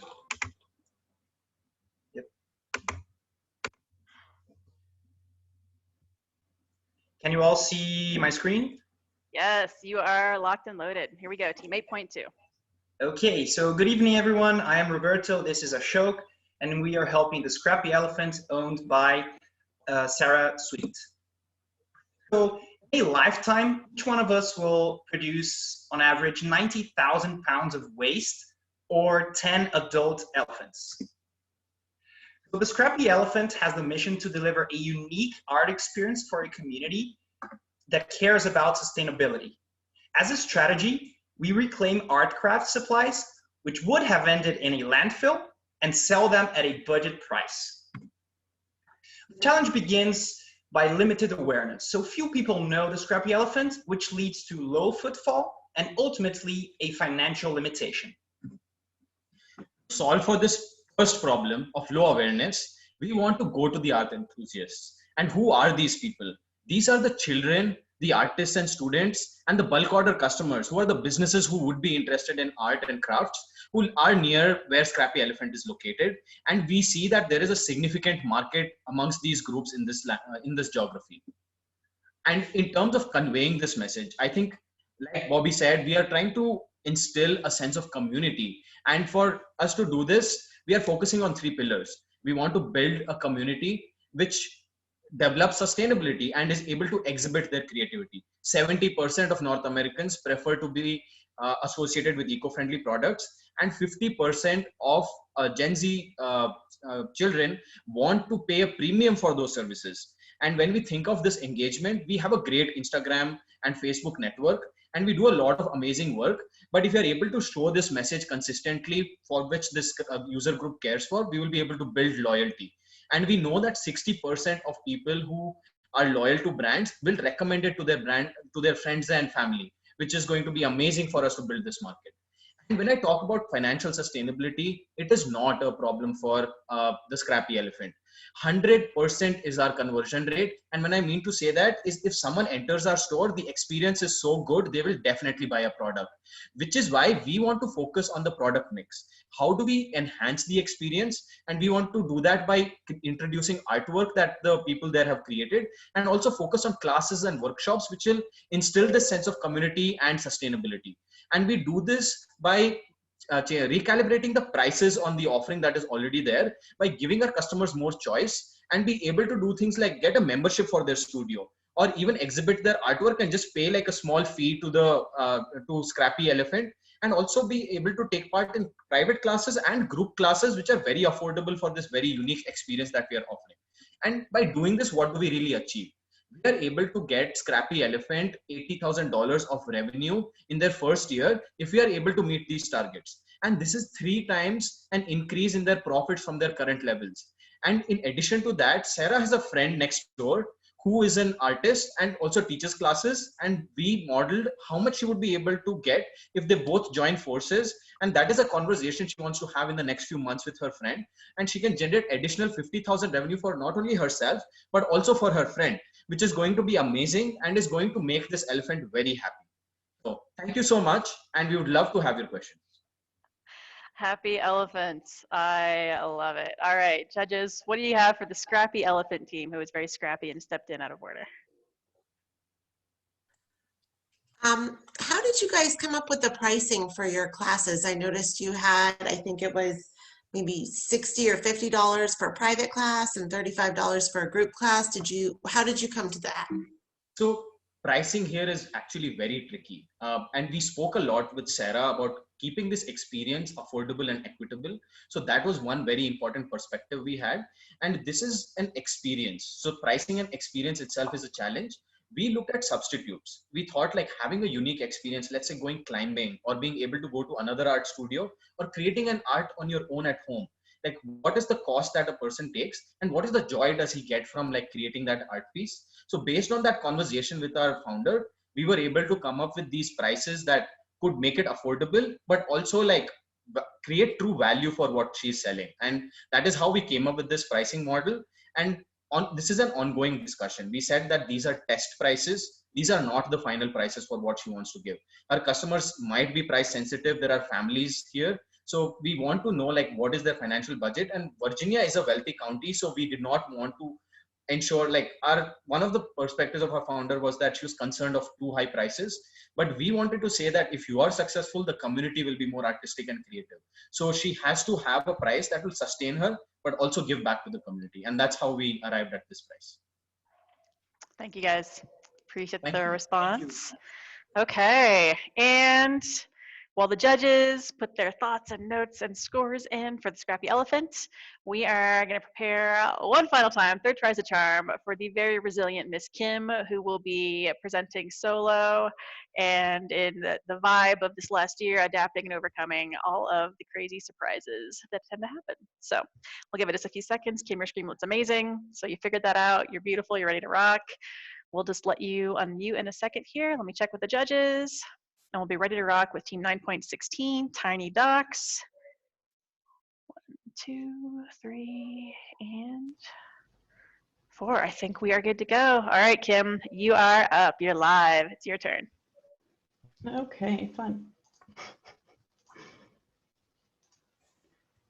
Can you see my screen? Yep, we're good. All right. Thanks for bearing with me. My team is Tiny Docs. Who is Tiny Docs? They're a cartoon creator that focuses on videos that explain common pediatric ailments to children. It's actually proven that by understanding the health issues that they're going through, children's positive treatment outcomes increase. Who is their customer? Well, their customer used to be organizations, hospitals, pediatricians, and direct family. But with the onset of COVID, that's actually become their problem. COVID has created barriers in the typical sales method for the cartoons. Without physical access to these hospitals, Tiny Doc needs an alternate method. So that was our goal, to determine and define the new channels of distribution that didn't require physical access in order to make sales. We wanted to increase awareness of cartoons, grow demand, and increase those sales. The strategy that we built was SIT. Sit back and watch your business grow through social media, inspiration, and trust. Increase social media present with content, testimonials, and qualifications. Inspire by engaging the community with how it has affected children. And create trust by reaching out to decision makers and educating them. For our first recommendation, we want you to increase your social media presence by focusing on Facebook and Twitter. Posts should be content, testimonials, and qualification, which will create awareness, build trust, and demonstrate authority. These pillars will grow demand, create brand preference, and reassure decision makers. Effectiveness can be tracked by website traffic and survey on purchase as to what had pushed the decision. Our second recommendation is to inspire the community by creating content of the effects of cartoons. We want content that show children interacting with the product with empathy towards other children, the parents who have been helped by cartoons, and this will drive purchases, create community trust, and affirm the value proposition. We can measure this impact by doing A/B testing of child content on the website versus cartoons content, and also secondarily by focus groups. Our third recommendation is to create trust with new decision makers by contacting parent groups, schools, and daycares. Build relationships and trust, become a knowledge authority, and this will drive sales to your business, create brand loyalty, and feedback loops, which can be tracked on parenting groups platforms. Now, there are some risks to SIT, and we want to be aware of these. By posting more content on social media, you may create a free rider problem. By using children in content, you may risk looking exploitative. And by focusing on individual relationships, you commit a lot of resources to nurturing those. but we believe that social media will drive demand so much that the free riders will be inconsequential, that you can mitigate that exploitation by running focus groups on child content, and that the time spent in relationship building will pay dividends in the long run. In conclusion, follow our recommendations, shift your focus to smaller and individual clients, and mitigate the risks of SIT by managing the public perception. Thank you. Thank you, Kim. True legend status. All right, judges, what questions do you have for Kim and team 9.16? Hi, Kim. I think this is a really wonderful idea. I'd love to know if you have any of the numbers that you would expect to see them increased impact and all the financials that would come with your recommendations. Because their target segment had previously been solely organizations, they have about 10 clients throughout the country that are the larger organizations. This is a completely new customer segment for them. So we don't really have any numbers on the impact that they have because they don't have customers here yet. We would like to use the suggestions that we made for impact to measure those and sort of project growth from that after we have a little bit more engagement and can see where those numbers are going. Brilliant. Thanks so much, Kim. Deep breath, you guys. We made it through all 10, even with some fun, fabulous technology surprise hiccups, which inevitably happen with events of this size and scale over the course of time. So we're going to let the judges finish their scoring, and then what's going to happen next, the judges are going to leave the room, have a little conversation so they can all agree on the top placements, and then they're going to come back in a handful of minutes and we get to celebrate and award all of the winners live here. So what that means, we're going to say a quick goodbye to the judges. They know where they're headed, and we'll see them back here very shortly. In the meantime, you guys are going to hang with me. And also, you're welcome to take a restroom break, get up and stretch, do your things. This is technically intermission. But I do want to ask you guys some questions and get your feedback and thoughts after having just witnessed the top cream of the crop of the third Small Business School Challenge. So for those of you that are still with me, awake, alive, and attentive, what did you guys think? Did I have any favorites stand out? What was memorable for you from these presentations? I would love to hear if you guys have any predictions. I know we got, of course, school spirit and all of that happening, but also just based on what we saw, what struck out to you? Very, very curious, because I think everybody brings a little different perspective to some of these things. I know even among the judges, there's different perspectives, which is fascinating based on their backgrounds and what they pay attention to. So I'd love to hear from the audience. So we've got somebody thinks Ted Rhodes Foundation presentation was awesome, brilliant. What'd you like about it? Out of curiosity, if you guys can be like specific, like the thing that stood out. Like, I loved Woodline Dahl's mission, and you can see how she was going to actually like do that, and what's so important about the work she's doing. Similar with Empanadas, the story and how they're donating to Down syndrome and those sorts of pieces, and the extra social impact of the human element, I thought were pretty cool from those. Those were memorable to me, but that's my that's a very Katrina lens on things. So I'd be curious to hear you guys. What stood out? So some of us liked how the presentation expanded beyond one vertical. Yeah, not just marketing or ops. It was actually a little more comprehensive, which is tough to do in 3 days, right? Really impressive, the degree of work some of these teams put in. And Mukul says, yeah, the judges have a tough job ahead of them. Very, very high quality proposals coming through. Absolutely. So Ted Rhodes, you like the great message. Yep. And very recommendations that you could see being very actionable and feasible. Yeah, I'm sure they probably got a high feasibility score for that sort of a thing, right? A lot of the recommendations seem very data driven and values based, and that marriage, very important, because those are marrying the why and the feasibility for these small business owners. So that's brilliant, Austin. I like that that feedback. Gabby loves Kim's presentation, being okay to give things away for free. Very cool. So yeah, showcase the potential of building that trust with customers. Okay. Sandra asked the other presentations earlier. So yeah, Sandra, this is just the national final. So the top 10 of the 100 some teams we had during the event. There were semifinals earlier today, each at the school level, and this is the national. And so 100, I don't know, 80, 90 teams, 90 some teams have already presented today. And we're just seeing the best of the best at this stage. The ones that got through the first round with the whole different core of judges. This is their second time doing these things live, right? You could tell they have more of the cadence down. The timing was pretty close on all these guys. I mean, that is not an easy thing to do in 3.5 minutes. And the rest of the MBAs that are here can probably concur. Like, how'd you feel doing a 3.5 minute presentation and trying to get that all in? What was fun for you on that note? I'd be curious to hear from participants now. What was the biggest challenge for you guys in the course of our challenge? Like, what was the one thing you guys really had to overcome? Fastest 3.5 minutes of life twice? Yep. Tech? Yep. Time. Cutting it down, narrowing that focus. Yeah, having a really concise, compelling message. And I think presentation, but also on the slides, we have a tendency to want to write all the details, but that doesn't work in this format, right? There's a reason we give you guys those limitations on the way to present things. It's to force thinking. The diversity of the small business owners really stood out this time. Thank you for saying that. We and I made a huge effort to make sure that we're actually reaching a lot of diverse business owners. You know, honestly, you guys, we're still a very much a grassroots word of mouth organization. So a lot of this was personal connections, social media messages, LinkedIn connections, emailing different organizations, emailing people that we could find through distribution lists or groups of business industries or minority business groups, these sorts of things, trying to get into the leaders of all these different communities to make sure they know this is an opportunity. So as you guys are thinking, I'll talk about this a little bit more later. If you have contacts in those world, we would love your help spreading the word for the next round. It's super important to us that we're, again, making that bigger impact as a society on the small business ecosystem as a whole, but also on that wealth generation for minority entrepreneurship. So lots of cool comments coming through. Awesome. Yeah, kudos to the Scrappy Elephants. Yep. You guys love working with your org. Fantastic. We got some cool people in here. We got some really cool people on the MBA and the university side and the support and the mentorship and the support. We got some amazing sponsors that just have a heart for all of this.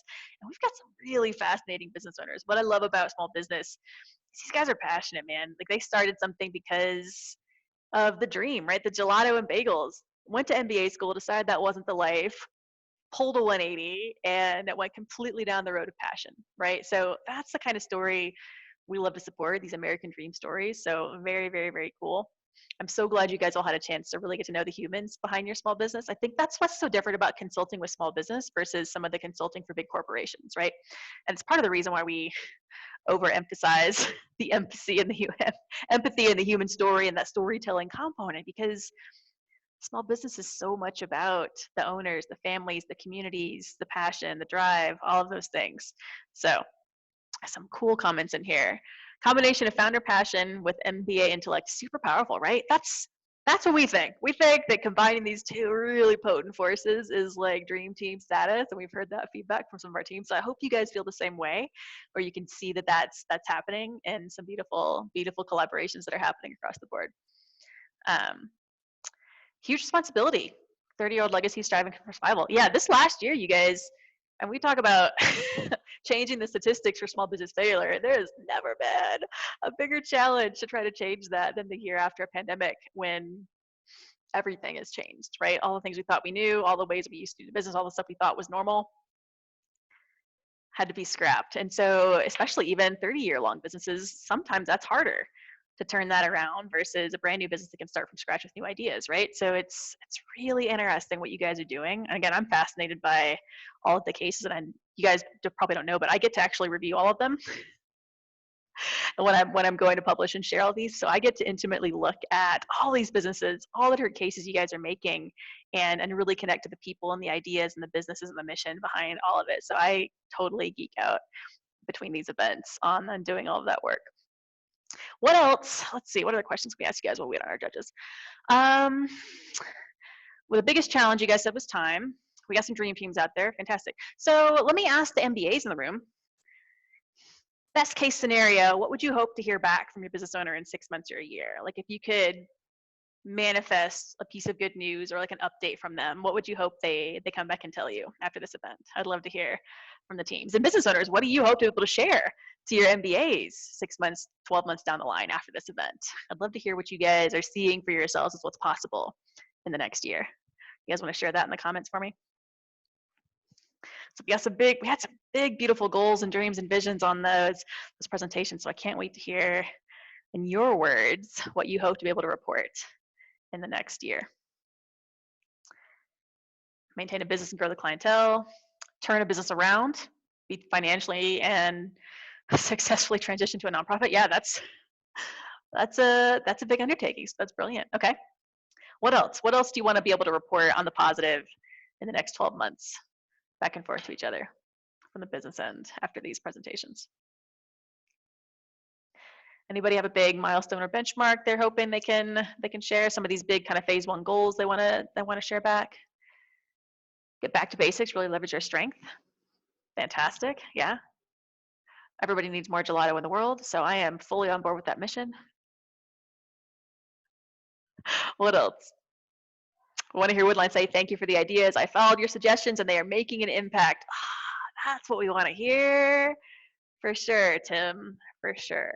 We want to hear that, hey, I took your stuff and I ran with it. Even if I tweak some or decide to do this, but not that, but I took your ideas. It's making a difference. Here's how it's making a difference. Yep. Beautiful, you guys. Absolutely beautiful. All right. MBAs. What surprised you the most about the world of small business? What was sort of an out of left field or a thing you hadn't thought you'd have to consider in the course of this challenge? What was something that caught you by surprise or was unexpected as you dove in with your small business owner? I'd love to hear what the world of small business did to surprise you through the course of this discovery process in this event. It's brutally difficult at times. I mean, I don't know if that's a surprise, but yes, that's true. If you've never been in that world, again, I used to run some brick and mortar businesses, been there, done that. I can relate to the brutality and the courage needed. The courage needed to start a business. Yep. Huge adult coloring book market in the US. You know, that's a cool stat. I gotta say, before I was traveling, I totally got into the adult coloring books, and it's probably an untapped market in terms of stress relief. Everybody's trending towards mental health. Yeah, I think that's a very cool thing, because there's so many studies about what art does to the brain and that sort of stuff. So huge market. Awesome. Brilliant. Yeah, you learn all sorts of fun things through this process. That's what's so beautiful about bringing diverse backgrounds, experiences, and lives together, and just smashing you guys up for 3 days and finding out what comes out of that. What else did you learn? What else is a surprise? Say, Woodline says she hopes to continue working with her team. You've been in the family for a minute now, Woodline. You're also a repeater in our world, so we know you're going places, especially since you survived through last year and already made some big strides forward. So can't wait to find out what happens this next iteration as you go bigger and better. So we will for sure be following up. Yep. Awesome. Any other kind of fun learning, surprises, things you just didn't expect were going to come out of this when you started working together? I would ask the same thing on the business side. Was there any ideas that just completely you would have never thought of before your team put them in front of you, but you're super excited about them? Or maybe even not, but like any major light bulbs for the businesses, if you're with us, that your team was able to bring to the table? Likewise, Woodline. Yeah, you guys, we got some good relationships going here, so very cool. So if you're thinking about, again, any of those aha moments, I see the judges are trickling back in here, but I'll keep you busy for just another minute or two here. The last thing I would ask is, how would you describe the Small Business School Challenge to either another MBA or another business? Like, what would you say after having gone through this whole thing to somebody else? You can put that in the chat while we get the judges ready to go. All right, welcome back, judges. We've been having a great little chat about all the things we learned. MBAs can appreciate that sometimes small business is brutal and it takes a lot of courage. We also had some big aha moments come through, some things. Their biggest challenge on the MBA side was time and just being able to focus their ideas. So lots of love for their business owners, though. The biggest piece is how they connected with their clients and their mission and the humans behind all of it. So it's been a big love fest in the chat box while you guys were deliberating. So there's that. All right. I believe we are ready to start awarding some prizes. You guys ready for prizes? Give me a high five cheer in the chat box if you're excited to see where this money is going and who we get to celebrate tonight. I'm excited. This is the fun part. This is the fun part. All right, so we're going to start off with the MBAs. We're going to give you guys some props first, keep the suspense going a little bit longer for the business. So I am going to start with the side quest prize. And again, for those of you, we get, yay, let's do it, let's go, woot, money. All right. For those of you who went above and beyond, again, our side quests were ways to get extra points for doing more for your business. There was 7 different categories. You had the chance to help them get media mention, share some knowledge, help them go viral on social, share some team bonding, join the movement and volunteer support businesses beyond the event, crowdsource a keynote, or contribute to fundraising. And many of you guys did a little bit of all of the above, which is fantastic. I am excited to announce that the winning team who did the most is going to split a $1,000 cash prize amongst the MBAs for all of their hard work. So if you want to give me a drum roll, the winning team is team 9.11 from Olin. So a big virtual round of applause to Tyler, to Raghu, and to Leo. You guys killed it. Raghu was definitely up there in the fundraising. Super, super active on all the socials, active in all the events. Saw them all over the media. And newcomers, watched you celebrating a win for the first time they've been in our event. So very, very, very well done. You guys well earned. We'll connect with all of you guys after. And you get to enjoy and do what you wish with the prize winnings for your side quest. So big congrats to all of your team for those efforts on behalf of your business. So big deal. Yeah, the chat's exploding with congrats. So well done, you guys. Well done, everybody from Olin. All right, next up, speaking of fundraising, I'm gonna bring on my counterpart, David, to share some fundraising updates and recognition and an award for the Extra Business Prize we're gonna give away. Thanks, Katrina. So yeah, as I mentioned to one of the teams earlier, nonprofits are focused on the impact they have, but money does make the world go round. And financial sustainability is very important.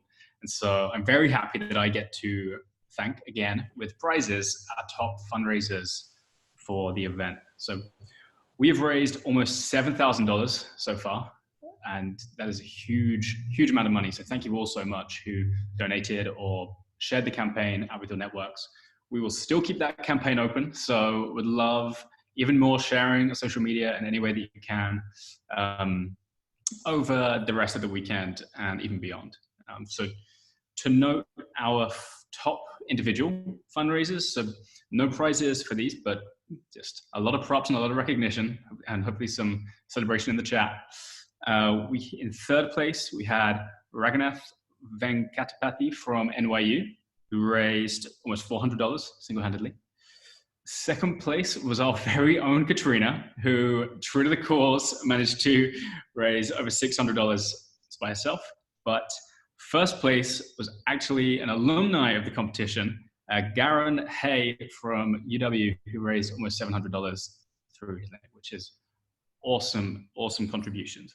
But we have prizes, and as we explained this at the top, we have an extra $500 to share for the top businesses at our top fundraising school.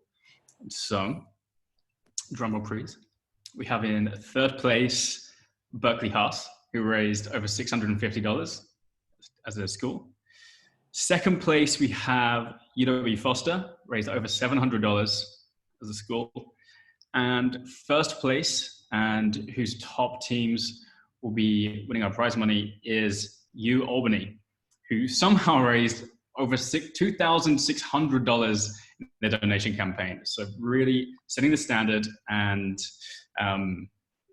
giving everyone an amount to beat next time or over the rest of the weekend. If anyone's feeling particularly generous, you've got approximately 20 seconds to donate on the page. Roughly $2,000 would be needed to win that, but no, you'll be wins. And so the extra $500 will be shared between their top two performing teams. So that will be an extra $250 to their first place winner, which was Jesse's Pastries, Empanadas and Sweets, a fantastic finalist team. And their second place team as well, also here in the final, another $250 to Son of Egg. So we're thrilled to be able to give extra contribution to those teams. And who knows, they might be getting even more money from our find the schools. So keep your fingers crossed. But yeah, once again, thank you so much, everyone who has contributed to this and who will continue to do so. So cool. Yeah, we really appreciate you guys for everybody chipping in there. And yeah, Albany setting a standard. Huge for your whole cohort to be so engaged with us and to really be sharing that fundraising campaign and making a huge difference. And kudos to your business getting a little extra from your efforts. So, all right, the moment we've been waiting for. So we're gonna have our judges present our top 3 businesses, starting with third place. We're gonna have Oren tell us who the third place team is and what they win. All right, so congratulations to the third place team, earning $500 for their business. It is the Ted Rhodes Foundation. Archit Samantha, Scott Horan, and Michael Weaver. We thought that they had a really solid financial analysis. The solutions were creative, very clear, and really fitting for the company. So just a very solid presentation overall, and congratulations. Huge congrats. And that's the team from Washington University. So well done, you guys. Well done. All right. No way. Yes way. Moving right along. Amber is going to present our second place prize. Amber, who is in spot number 2? Hi, I have the pleasure of announcing the second place prize. This team created creative solutions. Their recommendations fit with their values, and we thought that they might be able to have the broadest impact after this event, and that award goes to Book Buyers.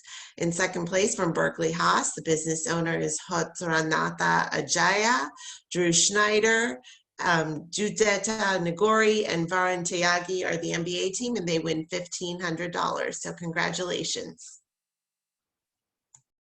Book Buyers, that's going to go a long way towards your transition and getting out of a financial hole. So that's huge. That's huge. All right. Congratulations. Okay. Virtual drum roll. First place. And Eduardo, would you do us the honors, sir? I will get off mute first. All right. Well, for a story that both inspired us and made us hungry, first place goes to Bagelati. So from Carnegie Mellon Tepper, Mr. Tim Kaya is the owner. So great business that he has there. And on the team is Emily Skopov, Grushita Dunun, and Giselle Gomez. So congratulations to all of you. You've earned the business $3,500. And what really appealed to us was first the storytelling. The storytelling, it was a very compelling story, hearing about how they pursued, truly the American dream, right? They followed their passions. They went and, learned gelato and baking. Like, who puts those two things together? True to my heart, for sure. So, I guess that's probably why it's gone well. But the ideas were also very creative and well thought through, ideas of, restructuring the menu to focus on higher margins, figuring out the social marketing, leveraging the current facilities, and also like bringing the insights and being willing to talk to Tim about how you might go in a different direction than the direction that Tim was thinking. And then the presentation was just incredibly well delivered, very clear, beautiful photography, which again, made me hungry. So congratulations, great effort all around. Really, for all of the teams, all the presentations I saw, really inspiring what you all did. But there has to be a winner, so congratulations. That is so amazing. So Team 3.9 Bagelati, if you guys are still with us, we'd love to bring you back up and let you share some thoughts here in a second. So if you're here, I'll let Adam bring you guys back as panelists, and we'll ask some feedback for you. But huge wins again, and everybody did so well. So I do want to just thank the whole crew of the hundreds of people who were involved in making this reality. We've got the man behind the scenes, Adam Eppenstein, who you guys have been hearing a lot from, who's our director of operations for the event. So Adam deserves a round of applause, as do all of our student leads who led your school cohorts and organized their whole group in your local area. So big round of applause to those guys behind the team. Is our Team 3.9 you guys here? Bagelati, you want to come and chat and share some words before I finish my thank yous? I think we're stunned. So thank you. And just as a small aside, I had my COVID vaccination yesterday and have been dying ever since. So like, this is even more of an accomplishment than you might even know, because like, it was not a good 36 hours. So the other ladies can speak, but like we had a blast. We really hit it off well together, and yeah, we had a really good dynamic as a team, and I'm really glad it was a random assignment, but you know, I think we really worked well as a team. And just from our initial meeting with the business owner, we initially just like started firing off ideas so quickly, and we had to so many times just narrowed stuff down again, try to really get at the core of the issue. And I mean, at the end of the day, I think the bulk of the work was done by the business owner. He has a great business model, he has a great narrative, and we really believe in his business, and we're happy that we won him some extra money. Yes, I agree. It was really a great opportunity to partner and also learn more about small businesses. It was great working with Emily and Giselle. So overall, it was a great experience. Thank you for this opportunity. Well, we're so impressed by you guys, and go ahead. I know you're going to take some much needed rest, well-deserved rest after this, but a big high five for all the work you guys have done and all the work all the rest of the teams here have done on behalf of their small businesses. So just job well done, resilience all around, new things, new teams, COVID vaccines, hiccups, surprises, tech, all of the things, and you guys are still coming through with flying colors. So no better way to kind of end the night on those notes. So I just have a few more words just to let you guys know what is coming, and then everybody can sign off for their Saturday evening. So final round of thanks to our board of directors, to our sponsors, Ring Central, to all of our workshop presenters. How amazing was it to have BCG, McKinsey, and Berkeley Innovation Group show their massive amounts of knowledge? We had a great masterclass from all of those guys during this event. And also to our mentors and judges. So again, thanks to the judges that are here with us tonight, and to the dozens of judges that joined at the school level, and the rest of the volunteers and supporters. So what's next? What's next? For this event, we encourage all our teams to share any supplemental information in your final presentations if you haven't yet with your business owners. We're going to spend the next month or so reviewing all of these and getting started on publishing them. We're going to follow up with all of our small businesses in the next month, but then also every 6 months, because we want to know how you're doing. We want to get those great feedbacks and shout outs, and have the chance to even feature you on some of our social media and channels and share your stories more. So MBAs, you're going to get some links from your workshops and recruiters who networked with us a little bit. Small business owners, you're going to get some resources, coupons, services, links, all sorts of things to help you move forward. And then we're going to gear up for doing this again. What do you guys think? Should we keep it going? A little bit more Small Business School Challenge? Go for a 4th round this fall? Maybe. Well, we're going to. So that's the game plan. So next weekend, question mark. I love it. Gluttons for punishment. Fantastic. Yeah, we're gonna keep this going, and we would love to invite you guys to be part of that in any capacity. So we're gonna connect and see if we get some schools that want to be part of our fall event. We're gonna connect with participants and see if they want to step up as student leaders for the next event. We're going to ask any of you guys that competed this round if you want to be a repeater and join that 2-peat, 3-peat, 4-peat team and do this again with us. So that'll be coming for you guys in the next week or so. We're also, as we gear up for our fall event, which is usually late September, early October, we're going to need your help spreading the word. So helping us let business owners know, helping us let potential donors and sponsors know, helping us let connectors know about our mission and what we're doing. And the best way you guys can do that is through social media and our email list. So make sure we stay connected on those things, because we see a lot of potential from everything you guys have proven already works, right? To collate some insights from all of these beautiful case studies in different industries and share the collective knowledge, to work more closely with entrepreneurship groups and get connected into some of those minority groups even further to deepen our impact there, as well as to work more closely with the universities, with the faculty, with the student clubs, with the curriculum of giving you guys some credit for all this hard work you're doing and really supplementing your exposure into the small business world so you can become the next leaders of small business. We've got a vision to reach out and expand our impact with more amazing partners like Ring Central.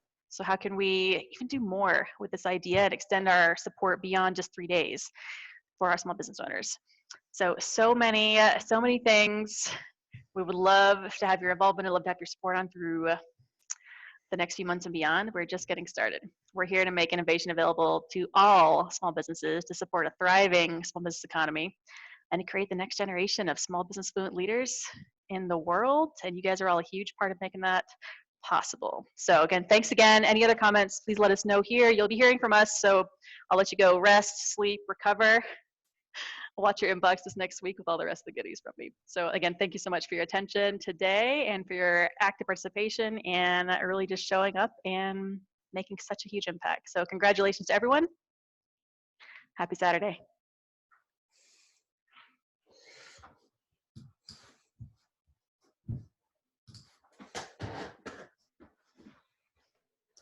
Thanks, Woodline.